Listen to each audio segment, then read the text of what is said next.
கிறிஸ்தவ திருமண வாழ்க்கையை குறித்து கடந்த 14 வாரங்களாக போய்த்து வருகிறோம். இது 15வது வாரம். எபேசியர் 5ஆம் அதிகாரத்துக்கு தயவு செய்து திருப்பிக் கொள்ளுங்கள். இன்றைக்கு 25லிருந்து 33ஆம் வசனம் வரை உள்ள வசனங்களை நான் வாசிக்கிறேன், கேட்போம்.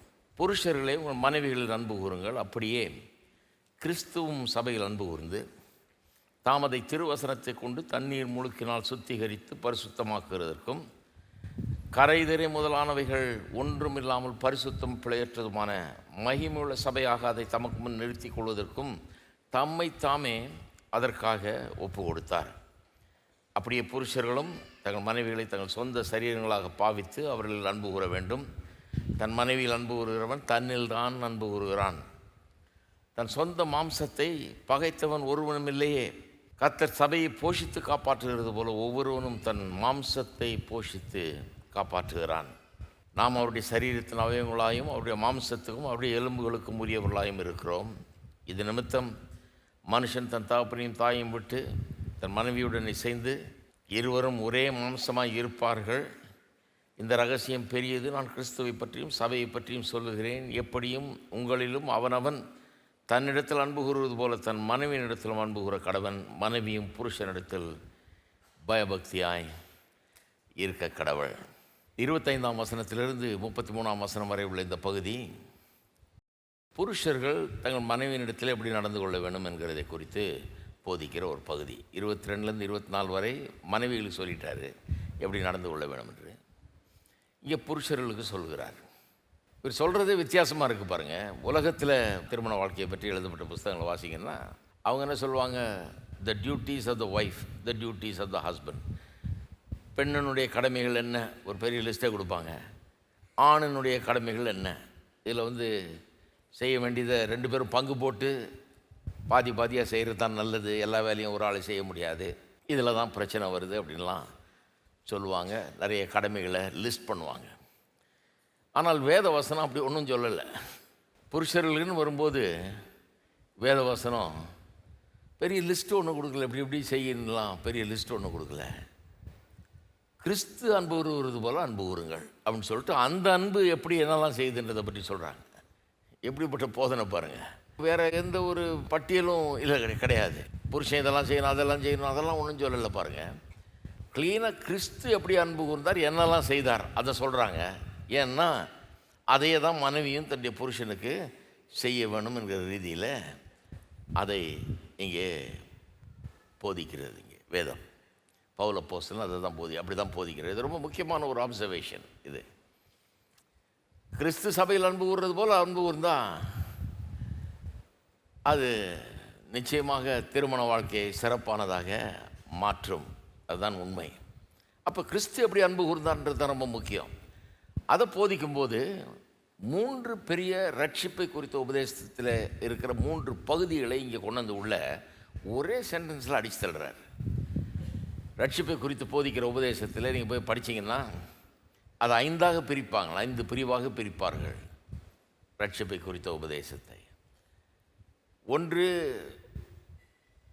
முன்குறித்தல், ஃபோர் நாலெட்ஜ்னு சொல்லுவாங்க இங்கிலீஷில்.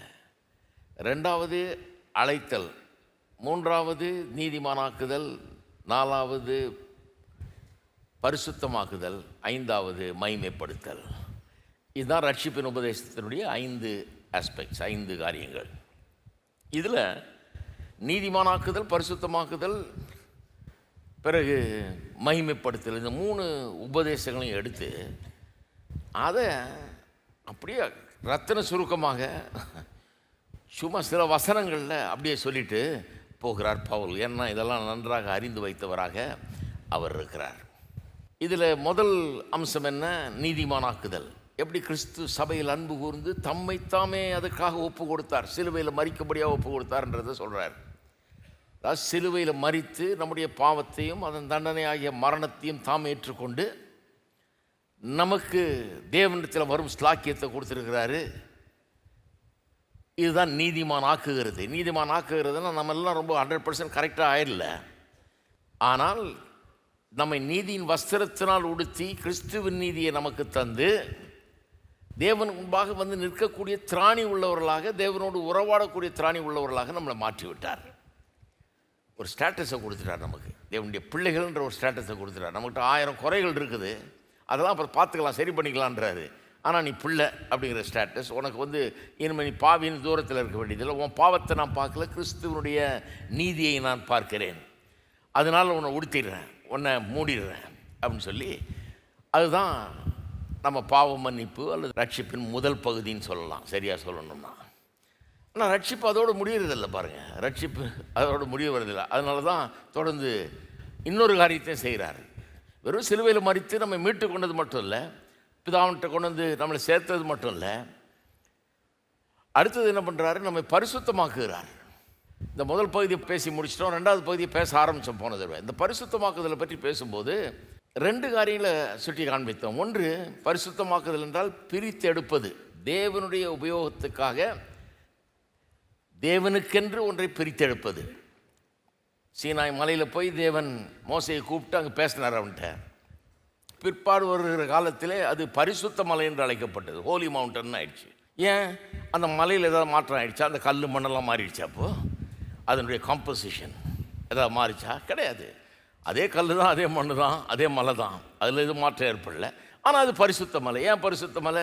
ஏன்னா தேவன் அந்த மலையில் வந்து மோசேயோடு பேசி பல நாட்கள் அவனுக்கு பல காரியங்களை சொல்லிக் கொடுத்தார். அதனால அது விசேஷம். மற்ற மலையை மாதிரி இந்த மலை கிடையாது, இங்கே தான் தேவன் மோசையை சந்தித்த மலை என்கிறதுனால இதை பரிசுத்த மலைன்ட்டாங்க. சாதாரண மலை இல்லை, மலையில் எந்த மாற்றமும் இல்லை, அதே மலை தான், ஆனால் அது பரிசுத்த மலை என்று அழைக்கப்படுது. அதே மாதிரி தான் நம்மளையும் பரிசுத்த ஜனம்ன்றாரு, பரிசுத்த ஜாதி அப்படின்னு 1 பேதுரு 2ஆம் அதிகாரத்தில் நாம் வாசிக்கிறோம். நம்மளை பரிசுத்த ஜாதின்னு வேதம் அழைக்கிறது. பரிசுத்த ஜாதினா நம்மளாம் 100% கரெக்ட் ஆகிட்டோமா? ரொம்ப யோகியர்கள் ஆகிட்டோமா? எந்த தப்புமே நமக்கு கிடையாதா? ஒன்றுமே கிடையாதா? கிடையாது. அப்புறம் எப்படி நம்மளை பரிசுத்த ஜாதின்னு சொல்லுவார்? ஏன்னா இந்த உலகத்தில் இருக்கிற எல்லா ஜாதி ஜனங்கள் மத்தியிலிருந்து நம்மை தெரிந்து கொண்டு பிரித்தெடுத்து நம்மை அவருடையவர்கள் ஆக்கிவிட்டார், அவருக்கு சொந்தமாக்கிட்டார். அப்போ நமக்கும் இந்த உலகத்தில் இருக்கிற மற்றவர்களுக்கும் வித்தியாசம் இருக்குது. நாம் தேவனுடைய பிள்ளைகள். பரிசுத்த ஜாதினா நாம் ரொம்ப யோகியர்கள்னு அர்த்தம் கிடையாது. பரிசுத்த ஜாதினா நாம் இப்போது வித்தியாசமானவர்கள். உலகத்துக்கு நமக்கு பெரிய வித்தியாசம், நாம் தேவனுக்கு சொந்தமானவர்கள்னு அர்த்தம் தான். அதே மாதிரி தான் இந்த தேவாலயத்தில் இருக்கிற பாத்திரத்தை சொன்னேன். பாத்திரங்கள் கடையில் இருக்குது, வீட்டில் இருக்குது, தேவாலயத்திலும் இருக்குது. தேவாலயத்தில் இருக்கிற பாத்திரம் பரிசுத்த பாத்திரம், ஹோலி வெசல்ஸ்ன்றாங்க. அந்த ஏன் அது ஹோலி வெசல்? அது என்ன ஹோலி? இந்த பாத்திரத்துக்கு அந்த பாத்திரத்துக்கு வித்தியாசம் இருக்கா? கடையில் வாங்கினா அதே பாத்திரம் தான், அதே உலோகங்கள் தான் அதில் இருக்குது, அதே காம்போசிஷன் தான் அதில் இருக்கிறது. அப்புறம் எப்படி இது பரிசுத்த பாத்திரமாச்சு? பரிசுத்த பாத்திரம் ஏன்னா அது தேவாலயத்தின் பிரயோஜனத்துக்காக கர்த்தரை ஆராதிக்கிறதுக்கு பயன்படுத்துகிற பாத்திரங்களாக அவைகளை பிரித்தெடுத்துட்டாங்க. அதனால்தான். சரி, அப்போ நம்மளை பிரித்தெடுத்திருக்கிறாரு. உலகத்திலேருந்து ஜாதி ஜனங்கள் மத்தியிலேருந்து நம்ம பிரித்தெடுத்து பரிசுத்த ஜாதி என்று நம்ம ஆக்கியிருக்கிறார். ஜாதி இருக்குதா? ஆமாம், ஜாதி இருக்குது. அது என்ன ஜாதினா?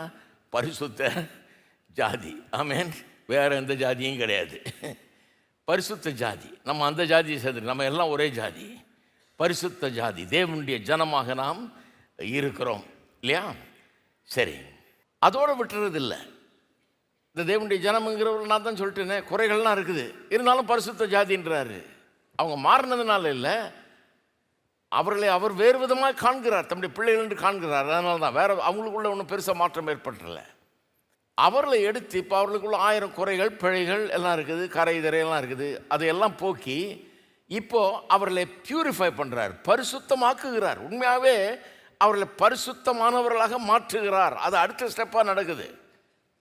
அதுதான் சாங்டிஃபிகேஷன் அப்படிங்கிற உபதேசம். அதுவும் ரட்சிப்பின் உபதேசத்தில் ஒரு பங்கு. அதை பண்ணிக்கிட்டு இருக்கிறார், நம்மை பரிசுத்தமாக்கி கொண்டு இருக்கிறார். இந்த 2வது பகுதி பியூரிஃபை பண்ணிகிட்டு இருக்கிறார். நம்மகிட்ட இருக்கிற எல்லா அழுக்குகளையும் போக்கி, எல்லா பாவங்களையும் நீக்கி, நாம் பாவத்தை மேற்கொண்டு வாழக்கூடியவர்களாக, ஒரு புது விதத்தில் வாழக்கூடியவர்களாக நம்ம மாற்றிக்கொண்டு இருக்கிறார். இதையெல்லாம் கொஞ்சம் போன வாரம் பேச ஆரம்பித்தோம், இந்த வாரம் தொடருவோம். இதில் இந்த பரிசுத்தமாக்கிக்கிட்டு இருக்கிறாரு நம்மளை. அதில் இன்னும் 2 வார்த்தைகள் இங்கே பயன்படுத்தப்படுகிறது, அவர் என்ன செய்கிறாருன்னு சொல்கிறதுக்கு. முதல்ல பயன்படுத்துகிற வார்த்தை என்ன? 26ஆம் வசனத்தில், தாம் அதை திருவசனத்தை கொண்டு, இதுதான் போன வாரம் பார்த்தோம், தண்ணீர் முழுக்கினால் சுத்திகரித்து பரிசுத்தமாக்குறதுக்கும். ஸோ அது ஒரு ஆஸ்பெக்டு. திருவசனத்தை கொண்டு, வசனத்தின் பங்கு என்னன்னு போன வாரம் பேசுகிறேன் நான். நம்மை பரிசுத்தமாக்குகிறதுல நம்முடைய சுவாபத்தை மாற்றுறதுல தேவனுடைய வார்த்தையின் பங்கு என்ன அப்படிங்கிறத பற்றி பேசணும். சொல்லிட்டு 29ஆம் வசனத்தில் சொல்கிறாரு, தன் சொந்த மாம்சத்தை பகைத்தவன் ஒருவனும் இல்லையே, கர்த்தர் சபையை போஷித்து காப்பாற்றுகிறது போல ஒவ்வொருவனும் தன் மாம்சத்தை போஷித்து காப்பாற்ற வேணும். இங்கே கணவன் மனைவி ஒரே மாம்சமாக இருக்கிறார்கள்ன்றாரு. கிறிஸ்துவும் சபையும் ஒரே மாம்சமாக இருக்கிறது போல் கணவன் மனைவி ஒரே மாம்சமாக இருக்கிறார்கள்ன்றாரு. இதெல்லாம் ரொம்ப பெரிய சப்ஜெக்ட். அதுக்கு பிறகு வரும் அந்த ஒரே மாம்சம்ங்கிறத பிறகு பிரசங்கம் பண்ண போகிறேன். அது ஒரு தனி பிரசங்கம். அது பிரமாதமான ஒரு சத்தியம் அது. ஆனால் இங்கே ஒன்று கவனிக்க விரும்புகிறேன். இந்த 2 வார்த்தைகள், போஷித்து காப்பாற்றுறாராம் இயேசு. இயேசு என்ன பண்ணுறாரு சபைக்கு, கிறிஸ்து சபைக்கு என்ன பண்ணுறாருன்றது தானே சப்ஜெக்டு. எப்படி நேசிக்கிறாரு, எப்படி நேசிக்கிறாருன்னா திருவசனத்தை கொண்டு தண்ணீர் மூழ்கிறான், சுத்திகரித்து பரிசுத்தமாக்கிட்டு இருக்கிறாரு. அது மட்டும் இல்லை, போஷித்து காப்பாற்றுகிறார். நம்முடைய பாவங்களை எல்லாம் போக்கி அப்படி பரிசுத்தமாக்குறது மட்டும் இல்லை, நமக்கு வேண்டிய போஷாக்கை கொடுத்து நாம் நன்றாக வளரும்படியாக, நாம் வளர்ச்சி அடையும்படியாக, நாம் முதிர்ச்சி பெறும்படியாக, சிறப்பானவர்களாகும்படியாக, நல்ல ஆரோக்கியமானவர்களாக, வெறும் சரீரத்தில் இல்லை ஆவிக்குரிய விதத்தில் ஆரோக்கியமானவர்களாக திகழும்படியாக நமக்கு வேண்டிய எல்லா போஷாக்கையும் தர்றார். நியூட்ரிஷன் எல்லாத்தையும் தர்றார். அவர் நரிஷ் பண்ணுகிறார்னு வேதவசனத்தில் வருது. நரிஷஸ் அண்ட் செரிஷஸ் அப்படின்னு 2 வார்த்தைகளை பயன்படுத்துகிறார். அப்போ நரிஷ் பண்ணுறதுனா என்ன, போஷித்து அப்படின்னு தமிழில் மொழிபெயர்த்துருக்கிறாங்க. அதை முதல்ல கவனிப்போம். போஷித்துனா என்ன? போஷிக்கிறதுனா ஒரு குழந்தைய வீட்டில் எப்படி போஷிக்கிறோம், சிறு பிள்ளையாக இருக்கும்போது, ரொம்ப குழந்தையாக இருக்கும்போது பாலை கொடுக்குறோம். கொஞ்சம் வளர்ந்த உடனே ரொட்டி இட்லி சோறு அதெல்லாம் கொடுக்குறோம். அது கொஞ்சம் வளர்ந்த உடனே திடமான ஆகாரத்தை, கறி முட்டை மீன் எல்லாத்தையும் கொடுக்குறோம். வேத வசனம் ஞானப்பால் மாதிரி இருக்குதுன்னு வேத வசனம் சொல்லுது. அதே நேரத்தில் அப்பம் போலவும் அதை பேசுகிறது வேதம், திடமான ஆகாரத்தை போலவும் அது பேசுகிறது. வேத வசனத்தை அப்பத்துக்கு ஒப்பிட்டு பிறகு கரிமீனுக்கு ஒப்பிட்டும் வேத வசனம் சொல்லுகிறது. அப்போ வேத வசனத்தில் புதுசாக ஆண்டவரை ஏற்றுக்கொண்டு அவரை அறிந்து கொண்டு இப்போ வர்றவங்களுக்கு ஏற்ற ஆகாரம் இருக்கிறது, அதை கொடுக்குறாரு. கொஞ்ச நாள் வளர்ந்தவங்களுக்கு அவங்களுக்கு இன்னும் கொஞ்சம் நல்ல ஆகாரத்தை கொடுக்குறாரு. இன்னும் ரொம்ப நாள் இருக்கவங்களுக்கு அவங்களுக்கு ரொம்ப இன்னும் ஆழமாக கொண்டு போகிறாரு. பல காரியங்களை அறியும்படியாக அவர்களுக்கு உதவி செய்கிறார். இப்படி பல விதத்தில் சபையை அவர் வெறும் பாவத்தை போக்கி சுத்திகரித்து கழுவுகிறது மட்டுமில்லாமல் அவர்களுக்கு வேண்டிய ஊட்டச்சத்தை கொடுத்து அவர்கள் நல்ல ஆரோக்கியமாய் வளர்ந்து தேரும்படியாக, ஆளாகும்படியாக அப்படின்னு சொல்லலாம், மெச்சூர் ஆகும்படியாக, ஆளாகும்படியாக அவர்களுக்கு தேவையான அத்தனையும் தர்றார். எப்படி தர்றாருன்றத 4 விதத்தில் வேதவசனம் நமக்கு போதிக்கிறது. முதல்ல எபேசியர் 4ஆம் அதிகாரம் 11ஆம் வசனம். முதல்ல என்ன பண்ணுறாரு, ஊழிய வரங்களை சபையில் கொடுத்து, சபையிலே ஊழியம் செய்யக்கூடியவர்களை அவர் தேர்ந்தெடுத்து அவர்களுக்கு வரங்களை கொடுத்து ஒரு விதமான ஊழியத்தை செய்யும்படியாக அவர்களை அபிஷேகம் பண்ணி சபையிலே நியமிக்கிறாராம். அவர் உயிர்த்தெழுந்த கிறிஸ்து உயிர்த்தெழுந்து பேசாமல் போயிடல. சரி, நான் பாவத்தால் சுமந்து தீர்த்துட்டேன், ரத்தத்தால் கழுவிட்டேன், நீ இப்போ என்கிட்ட என் பிள்ளை ஆகிடலாம் அப்படின்னு சொல்லிட்டு போயிட்டு வரேன், டாட்டா பாய் பாயின்னு இல்லை. அவர் போனவர் என்ன பண்ணுறாரு, அப்போஸ்தலர்களையும் தீர்க்கதரிசிகளையும் சுவிசேஷர்களையும் மெய்ப்பர்களையும் போதகர்களையும் உண்டு பண்ணினார் அப்படின்னு எழுதியிருக்குது. அதை வாசிங்க பார்ப்போம் 11ஆம் வசனத்திலேருந்து. மேலும் நாம் அனைவரும் தேவனுடைய குமாரனை பற்றும் விசுவாசத்திலும் அறிவிலும் ஒருமைப்பட்டவர்களாகி கிறிஸ்துவனுடைய நிறைவான வளர்ச்சியின் அளவுக்கு தக்கதாக பூரண புருஷராகும் வரைக்கும், யார் நம்மெல்லாம் பூரண புருஷராகும் வரைக்கும், அதாவது பெர்ஃபெக்ட் ஆகிற வரைக்கும் பரிசுத்தவான்கள் சீர்பொருந்தும் பொருட்டு சுவிசேஷ ஊழியத்தின் வேலைக்காகவும் கிறிஸ்துவின் சரீரமாகிய சபையானது பக்தி விருத்தி அடையும்படியாகவும் அவர் சிலரை அப்போஸ்தலராகவும் சிலரை தீர்க்கதரிசிகளாகவும் சிலரை சுவிசேஷகராகவும் சிலரை மெய்ப்பராகவும் போதகராகவும் ஏற்படுத்தினார். எதுக்கு? நாம் எல்லாம் பூரண புருஷராக ஆகி நாம் சுவிசேஷ வேலையை நல்லா செய்கிறதுக்காக, பக்தி விருத்தி அடைகிறதுக்காக, அதாவது கடவுளை அறிகிற அறிவில் வளர்ந்து வளர்ந்து ஆளாகிறதுக்காக அப்போஸ்தலர் தீர்க்கதரிசிகள் சுவிசேஷகர் மெய்ப்பர்கள் போதகர்னு ஏற்படுத்தினாராம். அப்புறம் வாசிங்க, நாம் இனி குழந்தைகளாகிறாமல், அதுக்கு தான் நல்ல போஷாக்கு. குழந்தைக்கு சாப்பாடு கொடுக்கணும், அது வளரவே செய்யாது இல்லையா? குழந்தைகளாகிறாமல் மனுஷருடைய சூதும் வஞ்சிக்கிறதுக்கு ஏதுமான தந்திரமுள்ள போதகமாகிய பலவித காற்றினாலே அலைகளைப் போல அடிபட்டு அலைகிறவர்களாயிராமல் நம்மளை ரட்சித்துட்டாரு. ஆனால் எதுலையா சிக்கி தவிக்கக்கூடாது. குழந்தை மாதிரி சூது மஞ்சுகிறதுக்கு ஏதுமான தந்திரமுள்ள போதகமாகிய பலவித காற்றிலே அலைகளைப் போல அடிபட்டு அலையாமல் இருக்கணும்னு விரும்புகிறாரு. அன்புடன் சத்தியத்தை கை கொண்டு தலையாகிய கிறிஸ்துவுக்குள் எல்லாவற்றிலையும் நாம் வளர்கிறவர்களாக இருக்கும்படியாக அப்படி செய்தார். அவராலே சரீரம் முழுவதும் அதற்கு உதவியாக இருக்கிற சகல கணுக்களினாலும் இசைவாய் கூட்டி இணைக்கப்பட்டு ஒவ்வொரு அவயவமும் தன் தன் அளவுக்கு தக்கதாய் கிரியை செய்கிறபடியே அது அன்பினாலே தனக்கு பக்தி விருத்தி உண்டாக்குறதுக்கு ஏதுவாக சரீர வளர்ச்சியை உண்டாக்குகிறது. கிறிஸ்துவின் சரீரமாகிய சபை வளர்ந்து ஆளாகணும், ஒரு மெச்சூரிட்டி அடையணும், பூரண புருஷர் போல அவர்கள் ஆகணும் அப்படின்னு சொல்லி அதுக்கு தேவையான 5 விதமான ஊழிய வரங்களை சபையிலே கர்த்தர் கொடுத்திருக்கிறார். ஆகவே சபை எங்களை ரட்சித்துட்டாருங்க, பாவத்தெல்லாம் கழுவிட்டாரா, அதுக்கப்புறம் ஒன்றும் செய்யலை, நாங்கள் ஒன்றும் வளர்ச்சி அடைய முடியல, பெரிய வளர்ச்சி எங்களுக்குள்ள ஒன்றும் ஏற்படலைன்னு சொல்ல முடியாது. வளர்ச்சி அடைவதற்காக எல்லாத்தையும் பண்ணியிருக்கிறார். நான் ஒரு பாஸ்டர், போதகன், நான் ஒரு மெய்ப்பன். இங்கே இந்த 5 ஊழிய மரங்களில் அது ஒன்று மெய்ப்பன். மெய்ப்பனாக என்னை ஏற்படுத்தியிருக்கிறார். எதுக்கு?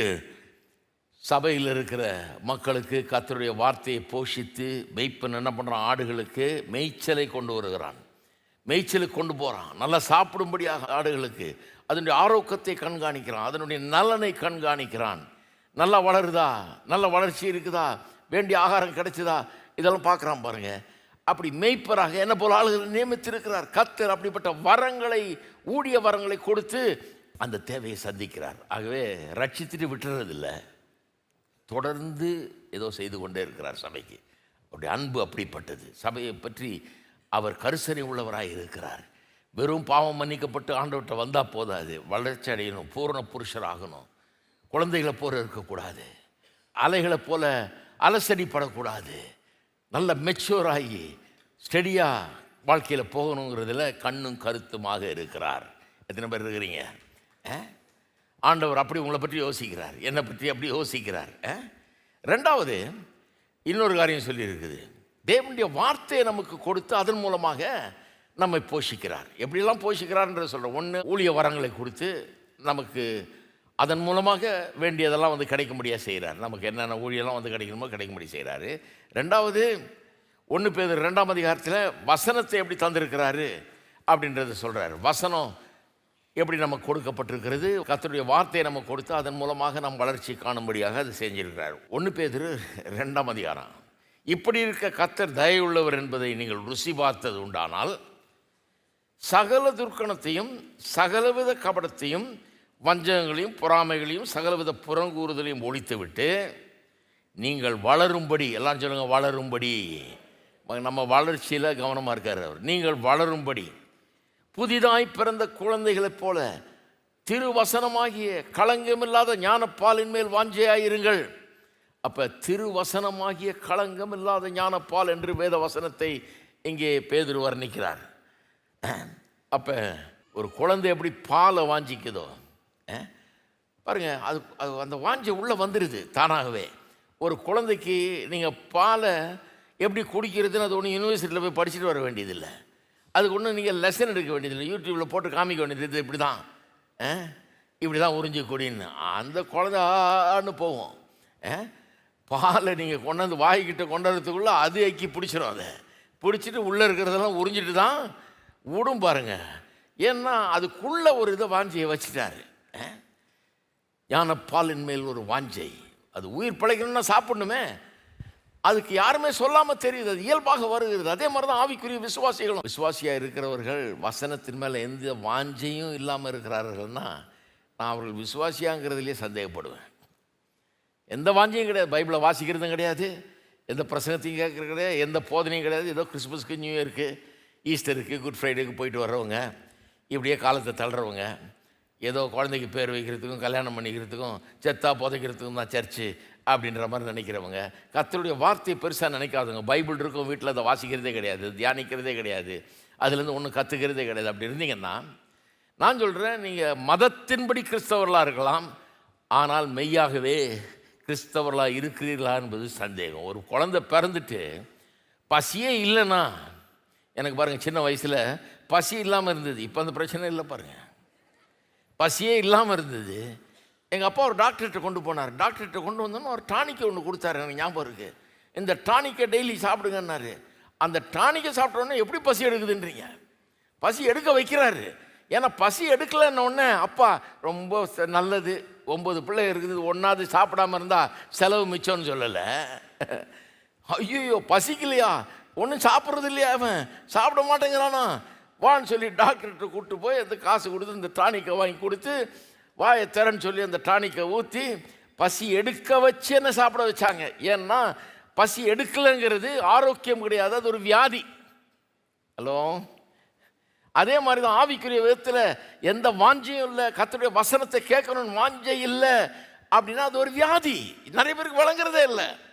நான் முன்னெல்லாம் காலையில் ஒரு பிரசங்கம் பண்ணுவேன், ஞாயிற்றுக்கிழமை சாயந்தரம் வேற ஒரு பிரசங்கம் பண்ணுவேன். நிறைய கூட்டம் வரும். அப்போலேருந்து சாயங்கால கூட்டம் ரொம்ப விசேஷம். நிறைய பேர் காலையில் ஒரு பிரசங்கம் பண்ணிட்டு சாயந்தரம் ரொம்ப கஷ்டமாக இருக்கும். பண்ணுவேன். நான் எத்தனையோ வருஷங்கள் பண்ணேன். நான் கிட்டத்தட்ட ஒரு 25 வருஷத்துக்கு மேலே அதை பண்ணேன் நான். அப்போ ஒருத்தர் சொன்னாராம் ஒருத்தர்கிட்ட, ஏன் காலையில் போறிய போதாதா, நான் ஒரு வாரத்துக்கு ஒரு நாள் ஏதோ போனோமா வந்தோமா அப்படி இருக்கணும். அது என்ன காலையில் போகிறேன், அப்புறம் சாயந்தரம் போகிறேன், அப்புறம் செவ்வாய்க்கிழமை வேறு போகிறேன், தேவையாது. அந்த ஆளுக்கு வாஞ்சைனா என்னென்ன விளங்கலை. வசனத்தை குறித்த வாஞ்சை அப்படிங்கிறது என்னென்னு, அவரும் கிறிஸ்தவர் தான். மேத்யூ, மார்க்கு, லூக்கா, யோவான் எல்லா பேரும் வச்சுக்குவாங்க. ஆபிரகாம், ஈசாக்கு, யாக்கோபுன்னெலாம் இருக்கும் பேர். ஆனால் கொஞ்சமாக அவங்களுக்கும் இவங்களுக்கும் சம்பந்தமே கிடையாது. ஏனென்று சொன்னால் இவர்களுக்கு அந்த வாஞ்சையே கிடையாது. அது என்னத்தை காட்டுகிறது? ஒரு ஆவிக்குரிய நோய் இவர்களுக்குள்ளே இருக்கிறது. சரி கிடையாது, இவங்க ஆரோக்கியமாக இல்லை. ஒருவேளை இவர்கள் தேவனுடைய பிள்ளையாகவே இல்லையோ அப்படிங்கிறது சந்தேகமாக வந்துடுது நமக்கு. இதை ரொம்ப கவனிக்கணும் பாருங்கள். அப்போ ஞானப்பாலை வாஞ்சிக்கக்கூடியவர்களாக கர்த்தர் நம்மை வச்சிருக்கிறார் இல்லையா? மூன்றாவது 2 பேதுருக்கு திருப்புங்க. 2 பேதுரு 1 அதிகாரம் 3 வசனம். தம்முடைய மகிமையினாலும் காருண்யத்தினாலும் நம்மை அழைத்தவரை அறிகிற அறிவினாலே, எல்லாம் சொல்லுங்க, அவரை அறிகிற அறிவினாலே ஜீவனுக்கும் தேவ பக்திக்கும் வேண்டிய யாவற்றையும் அவருடைய திவ்ய வல்லமையானது நமக்கு தந்தருளினதுமன்றி. ஜீவனுக்கும் தெய்வ பக்திக்கும்னா ஃபார் லைஃப் அண்ட் காட்லினஸ்னு வருது இங்கிலீஷில். லைஃப்னா இந்த வாழ்க்கை, உலக வாழ்க்கைக்கும் ஆவிக்குரிய ஜீவியத்துக்கும். காட்லினஸ்னா ஆவிக்குரிய ஜீவியம். ஃபார் லைஃப் அண்ட் காட்லினஸ், உலகத்தில் வெற்றிகரமாக வாழ்கிறதுக்கும் ஆவிக்குரிய ஜீவியத்தை ஆண்டவரோடு கூடிய இருக்கிற உறவிலே நல்லா இருக்கிறதுக்கும் என்னெல்லாம் தேவையோ அதையெல்லாம் தேவனை அறிகிற அறிவின் மூலமாக நமக்கு கொடுத்துருக்கிறாராம். எத்தனை பேர் கர்த்தரை அறிஞ்சிருக்கிறீங்க? அதை குறித்த ஒரு வெளிச்சம், ஒரு வெளிப்பாடு, கர்த்தரை அறிகிற அறிவு, அதன் மூலமாக நமக்கு இந்த வாழ்க்கைக்கு தேவையான மற்றும் ஆவிக்குரிய ஜீவியத்துக்கு தேவையான அத்தனையும் கிடைக்கிறது. அப்போ ஊழிய வரங்கள் அது மூலமாக போஷிக்கிறாரு. 2வது திருவசனம், கர்த்தருடைய வார்த்தையை கொண்டு போஷிக்கிறாரு. 3வது அவரை அறிகிற அறிவு, அதன் மூலமாக நம்மை பலப்படுத்துகிறார்.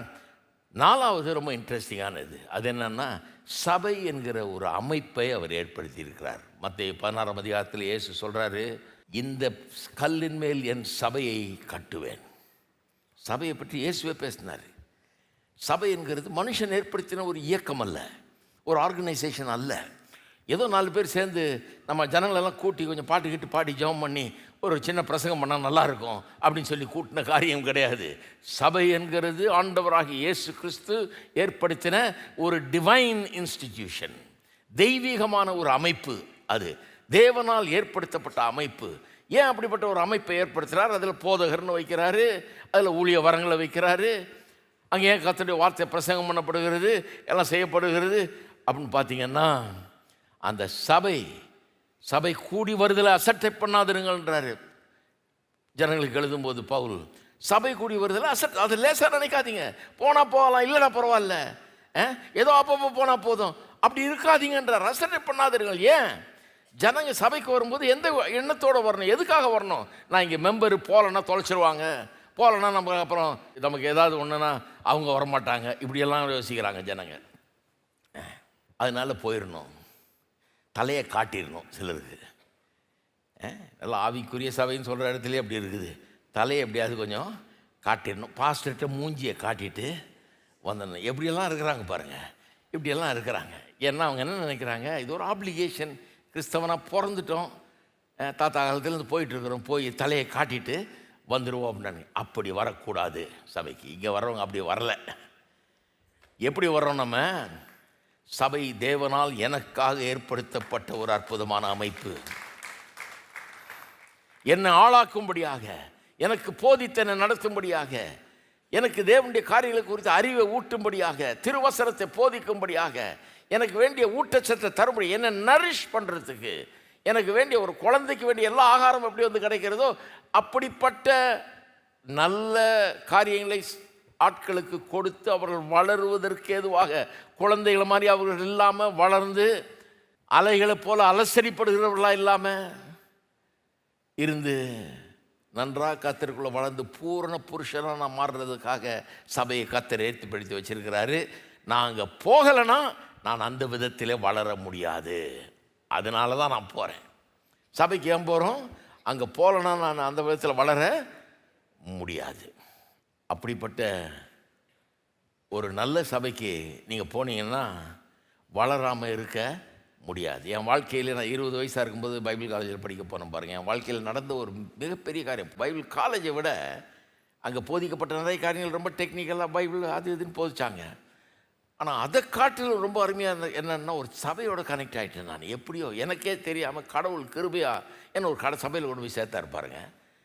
அந்த சபையில் போதகர் பிரமாதமான போதகர், பாடல்கள் அற்புதமாக பாடுவார், பிரசங்கமும் பிரமாதமாக பண்ணுவார். அவர் 25 கிலோமீட்டர் தூரம், எங்கள் காலேஜிலேருந்து 25 கிலோமீட்டர் தூரம், காரு கிடையாது, ஒன்றும் கிடையாது, அவங்க கிடையாது, தொத்திக்கிட்டு போயிடுவேன் நான். அங்கே காலையில் 7 மணிலேருந்து 10 மணி வரைக்கும் ஞாயிற்றுக்கிழமை தோறும் வெறும் ஆண்களுக்குன்னு ஒரு போதனை கொடுப்பார். உட்காந்துக்கிட்டு டேபிளில் பைபிளை வச்சுக்கிட்டு உட்காந்துக்கிட்டு பேசுவார். 70-80 பேர் வந்திருப்போம். எங்கள் காலேஜில் நிறைய பேர் போவானுங்க. நான் கூட சேர்ந்து போக ஆரம்பித்தேன். இது என்னுடைய வாழ்க்கையில் ஒரு பெரிய மாற்றத்தை ஏற்படுத்துது. 10 மணி வரைக்கும் போதிப்பார், 7லேருந்து 10 வரைக்கும், ஒவ்வொரு ஞாயிற்றுக்கிழமையும். 10:30 எல்லாம் இவங்கெல்லாம் வந்துடுவாங்க, குடும்பம்லாம் வந்துடும். குடும்பங்கள்லாம் வந்தோடனே பாட்டு ஆரம்பிப்பார் பாருங்க. இந்த தேர்ஸ் அ ஃபீலிங் இந்த அந்த பாட்டெல்லாம் அங்கே தான் கற்றுக்கிட்டேன், அவர்கிட்ட தான் கற்றுக்கிட்டேன். பிரமாதமாக பாடுவார். அந்த இடத்தையே உலுக்கி எடுத்துருவார், அந்த மாதிரி பாடுவார்.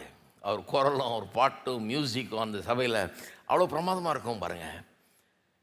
அந்த சபைக்கு போய் அவருடைய உபதேசங்களை கேட்டு ஒரு நாளும் மிஸ் பண்ணுறதில்ல பாருங்கள். பனியானாலும் ஐஸாக இருந்தாலும் என்னவாக இருந்தாலும் எதிர்த்து ஓடிடுவேன் நான். அந்த 3 மணி நேரம் போய் உட்காந்தா தான் எனக்கு திருப்தி. வெறும் ஆராதனைக்கு போனால் பத்தாது, உட்காந்து பேசுவார் பாருங்கள். கடைசியில் அவர்கிட்டே போய் இன்டர்ன்ஷிப்பும் பண்ணேன் 6 வாரம். அவர் வீட்டில் தங்கியிருந்து அவர் கூட நல்லா பழகி பல காரியங்களை கற்றுக்கொண்டேன். ஒரு சபையில் போய் இருந்ததன் மூலமாக என்னுடைய வாழ்க்கையே மாற்றப்பட்டது. அங்கே தான் கற்றுக்கிட்டேன் எப்படி ஒரு சபையை நடத்தணும், சபையில் எது முக்கியம், எப்படி பாடல்களை முக்கியப்படுத்துவது, இதெல்லாம் எனக்கு அங்கே தான் புரிஞ்சுது பாருங்கள்.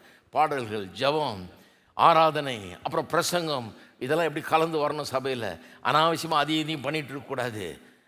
ஆரம்பம் முதல் துவக்கம் வர பேக்டாக இருக்கணும், நல்ல அருமையான காரியங்களால் அடங்கி இருக்க வேணுங்கிறத பார்த்து கற்றுக்கிட்டேன் பாருங்கள். இல்லைன்னா நான் கற்றுக்கவே மாட்டேன். இங்கெல்லாம் அந்த காலத்தில் பண்ணிட்டு இருந்த மாதிரி தான் பண்ணுவேன். வந்தபடியே வர்றது, 9 மணிக்குனா 9:30 மணிக்கு வர்றது, சிலர்லாம் 12 மணிக்கு வருவாங்க, ஏன்னா அப்போ தான் பிரசங்கம் தொடங்கும். அப்படி தான் இருந்திருப்பேன் நான். ஏன்னா அதுக்கு எனக்கு அதுதான் தெரிஞ்சுது, எனக்கு அதுதான் தெரியும். அதில் ஒன்றும் தப்பே கிடையாது. ஜனங்க சொல்லுவாங்க மெசேஜுக்கு போயிடுவோம் நம்ம. ரொம்ப ஆவிக்குரியவர்கள்லாம் நீங்கள் பாட்டு பாடுறதுக்கெல்லாம் வரமாட்டாங்க, முன்னால் ஜபத்துக்கெல்லாம் வரமாட்டாங்க. மெசேஜ் 12 மணிலேருந்து 1 மணினா 12 மணிக்கு கரெக்டாக நுழைவாங்க. அவங்க வந்து மெசேஜை மட்டும் கேட்டு போவாங்க. மெட்ராஸ் கிறிஸ்தவர்கள் அவர்கள், விசேஷமானவர்கள். அவர்களுக்கு வேறு எதுவும் தேவையில்லை, உங்கள் ஜபமும் தேவையில்லை, உங்கள் பாட்டும் தேவையில்லை, உங்கள் ஆராதனையும் தேவையில்லை. நீங்கள் அது வரைக்கும் லொட்டுன்னு ட்ரம் அடிச்சுட்டு தட்டிக்கிட்டு ஏதோ ஒரு பாட்டை ஒருத்தராக வருவாங்க, முள்ளமாக பாடிக்கிட்டு கிடக்கணும், இவங்களுக்காக வெயிட் பண்ணணும். அப்புறம் 12 மணிக்கு பிரசங்கம் பண்ணும்போது பார்த்திங்கன்னா திடீர்னு ஃபுல்லாகிடும். அதை ஒழிச்சம் பாருங்கள். அது ஒழிச்சது ஒரு பெரிய கதை. அதுக்கு நிறைய பேருக்கு என் மேலே கோவம், இப்படி ஒழிச்சிட்டாரு அவர் அப்படின்னு. ஒழிச்சது நல்லதாக போச்சு. இப்போ பாருங்கள் எல்லாம் முதல்ல வந்துடுறாங்க, ஆரம்பிக்கும் போதே வந்துடுறாங்க. அது முற்றிலும் ஜனங்களை குறை சொல்ல முடியாது. ஏன்னா இந்த முதலேருந்து ஆரம்பித்து பிரசங்கம் வரைக்கும் அறுன்னு அறுக்கிறாங்க சில நேரம். அதனாலேயே அவங்க போப்பா நீ அறுக்கிறது எனக்கு வேணான்னு சொல்லி அவங்க இருந்துடுறாங்க. அதனால் எல்லாத்துக்கும் ஜனங்களை குறை சொல்ல முடியாது, அதுவும் இருக்குது இல்லையா. ஃபேராக சொல்லணும். நான் சில நேரத்தில் நாங்களும் பல தப்புகளை பண்ணியிருக்கிறோம். அதனால தான் ஜனங்க அந்த பகுதிக்கு வராமல் விட்டாங்க. முக்கியமாக நினைக்காம, சரி நீ பிரசங்கம் பண்ணும்போது வர, சும்மா ஏதோ கதை பேசின்னு இருக்கிறது முன்னால் இவங்க ஒரு பாட்டு பாடுவாங்க, இவங்களுக்கு ஒரு சான்ஸ் கொடுக்கலாம் வாங்க, நீங்கள் ஒரு பாட்டு, இவங்க ஒரு 5 நிமிஷம் அவர் ஏதாவது பேசுவார், இவரை கொஞ்சம் கனம் பண்ணலாமா, எல்லாரையும் கனம் பண்ணிட்டு கடைசியில் கர்த்தருக்கு எந்த கனமும் கிடையாது. அவரை அம்போன்னு விட்டுறது. அவர் காத்துட்டு எப்படா என் வசனத்தை பேச போகிற, நீ எப்போ நீ பைபிளை திறக்க போகிற, எப்போ பிரசங்கம் பண்ண போகிறன்னு காத்துருக்க. அவரை கண்டுக்கிறதே கிடையாது. அவரை பற்றி எந்த கேரும் கிடையாது. பாருங்க, இவங்க பிஸியாக போவாங்க வருவாங்க, நடுவில் வருவார் ஒருத்தர், நடுவில் அப்படியே எழுந்து போயிடுவார் ஒருத்தர். பிரசங்காரங்கள சொல்கிறேன், அவங்க பாட்டுக்கு இஷ்டப்பட்ட நேரத்துக்கு வருவாங்க, தாங்க வேலையை முடிச்சுட்டு நான் போகிறேன் அப்படின்ட்டு போயிட்டே இருப்பாங்க. அது எல்லாம் ஒளிச்சம் பாருங்க. அதெல்லாம் இங்கே கிடையாது. துவக்கம் முதல் கடைசி வரை சரியான காரியங்களால் நிரம்பி இருக்கிறோம். இதெல்லாம் அங்கே நான் பார்த்து கற்றுக்கிட்டேன். அப்போ என்ன சொல்ல வர்றேன்னா, எல்லாம் முக்கியம். ஜெபம் முக்கியம், பாடல் முக்கியம், ஆராதனை முக்கியம். அந்த சூழ்நிலையில் தான் பிரசங்கம் பண்ணப்பட வேண்டும். ஒரு பெரிய பிரசங்கியார் நான் வளர்ந்து வந்த காலத்திலே இப்படி சொன்னதை நான் வாசித்திருக்கிறேன். அவர் என்ன சொல்கிறாரு, பிரசங்கம் ஜெபம் ஆராதனை என்கிற சூழ்நிலையிலே, அப்படிப்பட்ட ஒரு சூழலிலே வார்த்தை பிரசங்கம் பண்ணப்பட வேண்டும். அப்போ தான் அது ஏற்றதாக இருக்கும் அப்படின்றாரு. எனக்கு அது என்னத்தை பேஸ் பண்ணி சொல்கிறாரு இவர், பைபிளில் எங்கே அந்த மாதிரி இருக்குது, இந்த பாட்டு பாடி ஜெபம் பண்ணி அப்புறம் ஆராதிச்சு அப்புறம் பிரசங்கம் பண்ணுறதெல்லாம் அது இப்போ மனுஷரால் ஏற்படுத்தப்பட்ட முறைன்ற மாதிரி நான் யோசிச்சுட்டு இருந்தேன் பாருங்கள். ஆனால் வேதத்தில் ஒரு சம்பவம் இருக்குது, அதை எடுத்து வாசிக்க விரும்பல, எனக்கு ரொம்ப நேரம் ஆகும். 2 ராஜாக்கள் 3ஆம் அதிகாரத்தில் 14-15 வசனத்தை பார்த்தீங்கன்னா, யெகோசபாத் என்கிற ஒரு ராஜா இருந்தான். அந்த ராஜா கூட 2 ராஜாக்களை கூட்டிக்கிட்டு மோவாபியருக்கு எதிராக சண்டையிட போனான். இஸ்ரவேலின் ராஜாவையும் ஏதோமின் ராஜாவையும் கூட்டிக்கிட்டு 3 பேர் சேர்ந்து மோவாபியருக்கு எதிராக போகிறாங்க. போகும்போது 7 நாள் சோறு தண்ணி இல்லாமல் ஆயிடுச்சு வனாந்தரத்தில். சோறு தண்ணி இல்லாமல் ஆனதுன்னா இஸ்ரவேல் ராஜா பயந்துட்டு ஐயோ கர்த்தர் நம்ம மோவாபியர்கிட்ட ஒப்பு கொடுத்துட்டாரு, அதனால தான் சோறும் கிடைக்க மாட்டேங்குது, தண்ணியும் கிடைக்க மாட்டேங்குது, நம்ம செத்து போகும் போல் இருக்குதுன்னு நினச்சி பதறான்.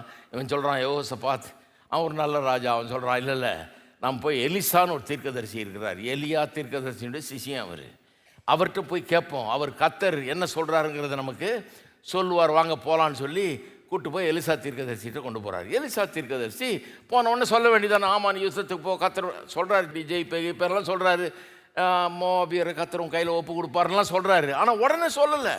போய் இவங்க இந்த மாதிரி சொன்ன உடனே சோறு தண்ணி இல்லாமல் செத்துக்கிட்டு இருக்கிறோம், என்னன்னு சொல்லுங்கள், கர்த்தர் என்ன எங்களை கை விட்டாரா என்னன்னு சொல்லுங்கள் ஐயான்னு சொன்னால், அவர் சொல்கிறாரு, ஒரு இசைக்கருவியை வாசிக்கிறவனை கொண்டு வாண்டுறாரு. நீங்கள் வாசித்து பாருங்கள் 14-15 வசனத்தில். ஆச்சரியமாக இருக்குது. ஒரு இசைக்கருவியை வாசிக்கிறவனை கொண்டு வாண்டுறாரு. அவன் இசையை வாசித்தவொன்னே தான் இவருக்கு கர்த்தருடைய வார்த்தை வருது. ஹலோ, நான் நினைக்கிறேன் அங்கேருந்து தான் இந்த மாதிரி ஆராதனை முறையே வந்ததுன்னு.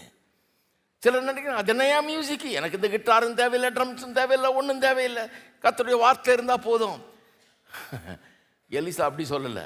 அவனை கூட்டு வா, இந்த கிட்டார் வாசிக்கிறவனை கொண்டு வா, அவன் கொஞ்சம் வாசித்தாதான் சரி போடுன்னு சொல்லி வாசித்து அந்த ஆராதனையின் சூழலில் கர்த்தரை துதித்து ஆராதிக்கிற அந்த சூழ்நிலையில் தான் கர்த்தருடைய வார்த்தை அவருக்கு வருது. இன்ஸ்பயர் ஆகி சொல்கிறார், என்னெல்லாம் செய்ய போகிறார் கர்த்தர், இவங்களுக்கு எப்படி ஜெயத்தை தருவார்லாம் சொல்கிறாரு. அப்போ நான் சொல்லுகிறேன், கூடி கர்த்தருடைய பாடல்களை பாடி இசையை வாசித்து ஜெபித்து இப்படி ஆராதித்து பண்ணும்போது அங்கே ஒரு இன்ஸ்பிரேஷன் உண்டாது. கர்த்தர் பேச ஆரம்பிக்கிறார். அப்படி வரும்போது நம்முடைய உள்ளங்களையும் நம்ம பல்வேறு கவலைகள், பாரங்கள், கஷ்டங்கள் மத்தியில் வர்றோம் பாருங்கள். எதோ கவனத்தில் வர்றோம், சில நேரத்தில் கஷ்டத்தில் வர்றோம், பல கேள்விகள் இருக்குது, துன்பத்தை அனுபவித்தவர்களாக வர்றோம்.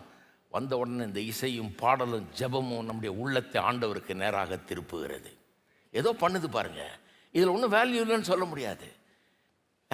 கர்த்தர் நம்மகிட்ட பேசினா கூட நம்ம கேட்க முடியாத நிலையில் இருந்தோம். ஏன்னா அவ்வளோ க்ரௌடடாக இருந்தது. நம்முடைய மனம் அவ்வளவு டிராஃபிக் அதிகமாக இருந்தது. அதில் அந்த எண்ணம் இந்த எண்ணம் எல்லா எண்ணமும் நமக்கு ஒரே குழப்பமாக அதையும் இதையும் யோசிச்சுட்டு இருக்கிறோம். சபைக்கு வந்த உடனே இங்கே வாசிக்கிற இந்த மியூசிக்கு பாடலை பார்த்தோன்னா அதெல்லாம் மறந்துடுது பாருங்கள். மெல்லமாக கவனம் கர்த்தரிடத்தில் திரும்புகிறது. கர்த்தர் எவ்வளவு நல்லவர், கர்த்தர் எவ்வளவு பெரியவர், கர்த்தர் என்னவெல்லாம் செஞ்சுருக்கிறாரு அப்படிங்கிறத பற்றி பாடிட்டு இருக்கிறாங்க. அவர் பெரிய அதிசயங்களை செஞ்சுருக்கிறாரு, எண்ணுக்கடங்கா அதிசயங்களை செஞ்சுருக்கிறார், அதுக்காக கர்த்தரை ஸ்தோத்தரிப்போன்னு பாடுறாங்க. உங்களையே மறந்து அப்படியே துதி ஸ்தோத்திரத்தில் ஈடுபட்டுறீங்க. அப்படி உங்கள் உள்ளம் திறக்கப்படுகிறது. கர்த்தருடைய வார்த்தையை கேட்க மனதுள்ளவரெல்லாம் நம்ம மாறிடுறோம். கர்த்தர் அந்த நேரத்தில் தான் நம்மோடு பேச விரும்புகிறார். எவ்வளோ முக்கியம் பாருங்கள் அது. அதனால தான் அந்த ஆராதனையில் பங்கெடுக்கிறது ரொம்ப முக்கியம். இந்த பாடல்கள்லாம் நாங்கள் ஏதோ இந்த ராகம் நல்லா இருக்குது, இந்த தாளம் நல்லா இருக்குது போடு அப்படின்னு போடல, அப்படின்னு பாடல. நாங்கள் விவரமான ஆட்கள். பாட்டினுடைய வார்த்தை என்னன்னு பார்த்து, இன்றைக்கி பிரசங்கத்துக்கு ஏற்ற மாதிரி இருக்குதான்னு பார்த்து அதுக்கு ஏற்ற மாதிரி தான் கொண்டு வர்றோம். வேறொன்றை குறித்தும் நான் பெருமை பாராட்டேன், கிறிஸ்துவின் அன்பே அல்லாமல். அப்படி ஏன் பாடினோம்? கிறிஸ்துவின் அன்பை பற்றி தான் பிரசங்கமே நடக்குது. கிறிஸ்துவின் அன்பை புரிந்து கொண்டால் எப்படி குடும்பத்தை நடத்தணுங்கிறது புரிஞ்சுக்கணும், மனைவி எப்படி நடத்தணுங்கிறது கிறிஸ்துவின் அன்பை குறித்த வெளிப்பாட்டை தான் பிரசங்கம் பண்ணுறோம். பாட்டும் அதை பற்றியே தான். அப்போ நம்முடைய முழு கவனமும் மற்ற எல்லா காரியங்களிலிருந்து திரும்பி இந்த கிறிஸ்துவின் அன்பை கவனிக்கிற ஒரு இதில் வருது. அப்போ அந்த நேரத்தில் தேவ ஆவியானவர் பரிசுத்தாவியினால் அபிஷேகம் பண்ணப்பட்டு, வல்லமையினால் நிரப்பப்பட்டு, அழைக்கப்பட்டு, தெரிந்து கொள்ளப்பட்ட கடவுளுடைய மனுஷர்கள் மூலமாக கர்த்தருடைய வார்த்தையை அனுப்புகிறார். எப்படி ஜனங்க வரணும்னு சொல்லிட்டேன். எதுக்கு வரணும்? வரலன்னா வளர முடியாது, வரலன்னா மெச்சூர் ஆக முடியாது, வரலன்னா அலசரிப்பட்டு இருக்க வேண்டியது தான். அதையும் இது வச்சு குழந்தைகளை போல் அலசரிப்பட்டு இதை நம்பி அதை நம்பி கெட்டு போக வேண்டியது தான். அப்படி தான் இருக்கும். வரும்போது வளருகிறோம், பூரண புருஷர்களாக நம்ம மாறுகிறோம். அது ஜனங்க எப்படி வரணுன்றது சொல்லிட்டேன். பிரசங்கியார் எப்படி இருக்கணும்? பிரசங்கியார் எப்படி இருக்கணும்னா, யாரும் தன்னை பிரசங்கியாராக ஆக்கி கொள்ள முடியாது. இது ரொம்ப முக்கியமான மேட்டர். தன்னை பிரசங்கியாராக ஆக்கி கொள்ள முடியாது. நான் பிரசங்கியாராக என்ன ஆக்கி கொள்ள முடியாது, நான் யாரையும் ஆக்கவும் முடியாது. ஒரு அம்மா கொண்டு வந்து பையனை பைபிள் காலேஜில் சேர்க்கும்போது சொல்லிச்சு, உங்களை மாதிரி ஆக்குவீங்கன்னு தான் இங்கே கொண்டாந்துருக்கிறேன். நான் ஆக்க முடிஞ்சால் நான் ஆக்கிடுவேங்க, என்னால் ஆக்க முடியாது. என் பிள்ளையே என்னால் ஆக்க முடியாது. கடவுளே என் பிள்ளை அப்படி ஆக்கினா தான் ஆக்க முடியும், ஒழிய நான் ஆக்க முடியாது. கடவுள் ஒருவேளை அழைப்பை கொடுத்திருந்தால், உங்களுக்கு கடவுள் உங்களை ஊழியத்துக்குன்னு நியமித்து அழைத்து தெரிந்து கொண்டிருந்தால், அதுக்குன்னு உங்களை அழைச்சி அப்படி வந்தீங்கன்னா, நான் சில காரியங்களை சொல்லித்தரலாம், பைபிளை கொஞ்சம் சொல்லித்தரலாம், இதில் இருக்க சத்தியங்களை நல்லா சொல்லித்தரலாம், அதை நான் பண்ண முடியும். அவங்கள நான் பெரிய பிரசங்கர் ஆக்கிட முடியாது. நீங்கள் பாருங்கள், எத்தனை பிரசங்கருங்க தான் பிள்ளைய பிரசங்கர் ஆகணும்னு ட்ரை பண்ணுறாங்க. எல்லா நேரத்துலையும் நடக்கிறதில்ல, எல்லா நேரத்துலையும் நடக்கிறதில்ல. சில நேரத்தில் பார்க்கும்போது தெரியுது ஊழியத்துக்கு அழைப்பே கிடையாதுன்றதே தெரியுது. ஏன்னா அது அப்படி தான். அது இவங்க ஆக்கிடலாம்னு நினைக்கிறாங்க. ஒருத்தர் சொன்னார் பாருங்க, நான் பார் என்ன வாக்குறேன் பார், என் பையனை என்ன வாக்குறேன். நீங்கள் ஒன்றும் ஆக்க முடியாது, ஒன்றும் ஆக்க முடியாது. ஊழியர்னு வரும்போது முதல்ல கடவுள் அழைச்சிருக்கிறாரா, அதுதான் முக்கியம். அழைச்சிருக்காரான்றது தான் முக்கியம். அதனால் நான் என்ன ஆக்கிக்கல பார்க்கல. நான் பிரசங்கியாருடைய மகன். என் வீட்டுக்கு வர்ற பிரசங்கியார்கள்லாம் நிறைய பிரசங்கியாருங்க வருவாங்க பாருங்கள். அந்த காலத்தில் எங்கள் அப்பாவுக்கு எல்லா பிரசங்கியாரோடைய கனெக்ஷனு. வீட்டுக்கு டெய்லி 10 பிரசங்கியார் வராமல் இருக்க மாட்டாங்க. வரும்போதெல்லாம் நிறைய பேர் என்னை பார்த்து கேட்பேன், நீ எப்போ பிரசங்கியார் ஆக போகிற? அவங்களுக்கெல்லாம் ஒரு வசனம் வச்சுருந்தேன் நான், யாக்கோபு 3:1, நீங்கள் அதிக ஆக்கினை அடைவீர்கள் என்று அறிந்து உங்களில் அநேகர் போதகர்களா ஆகாதிருங்கள்னு இருக்குது. எனக்கு ரொம்ப பிடிச்ச வசனம்.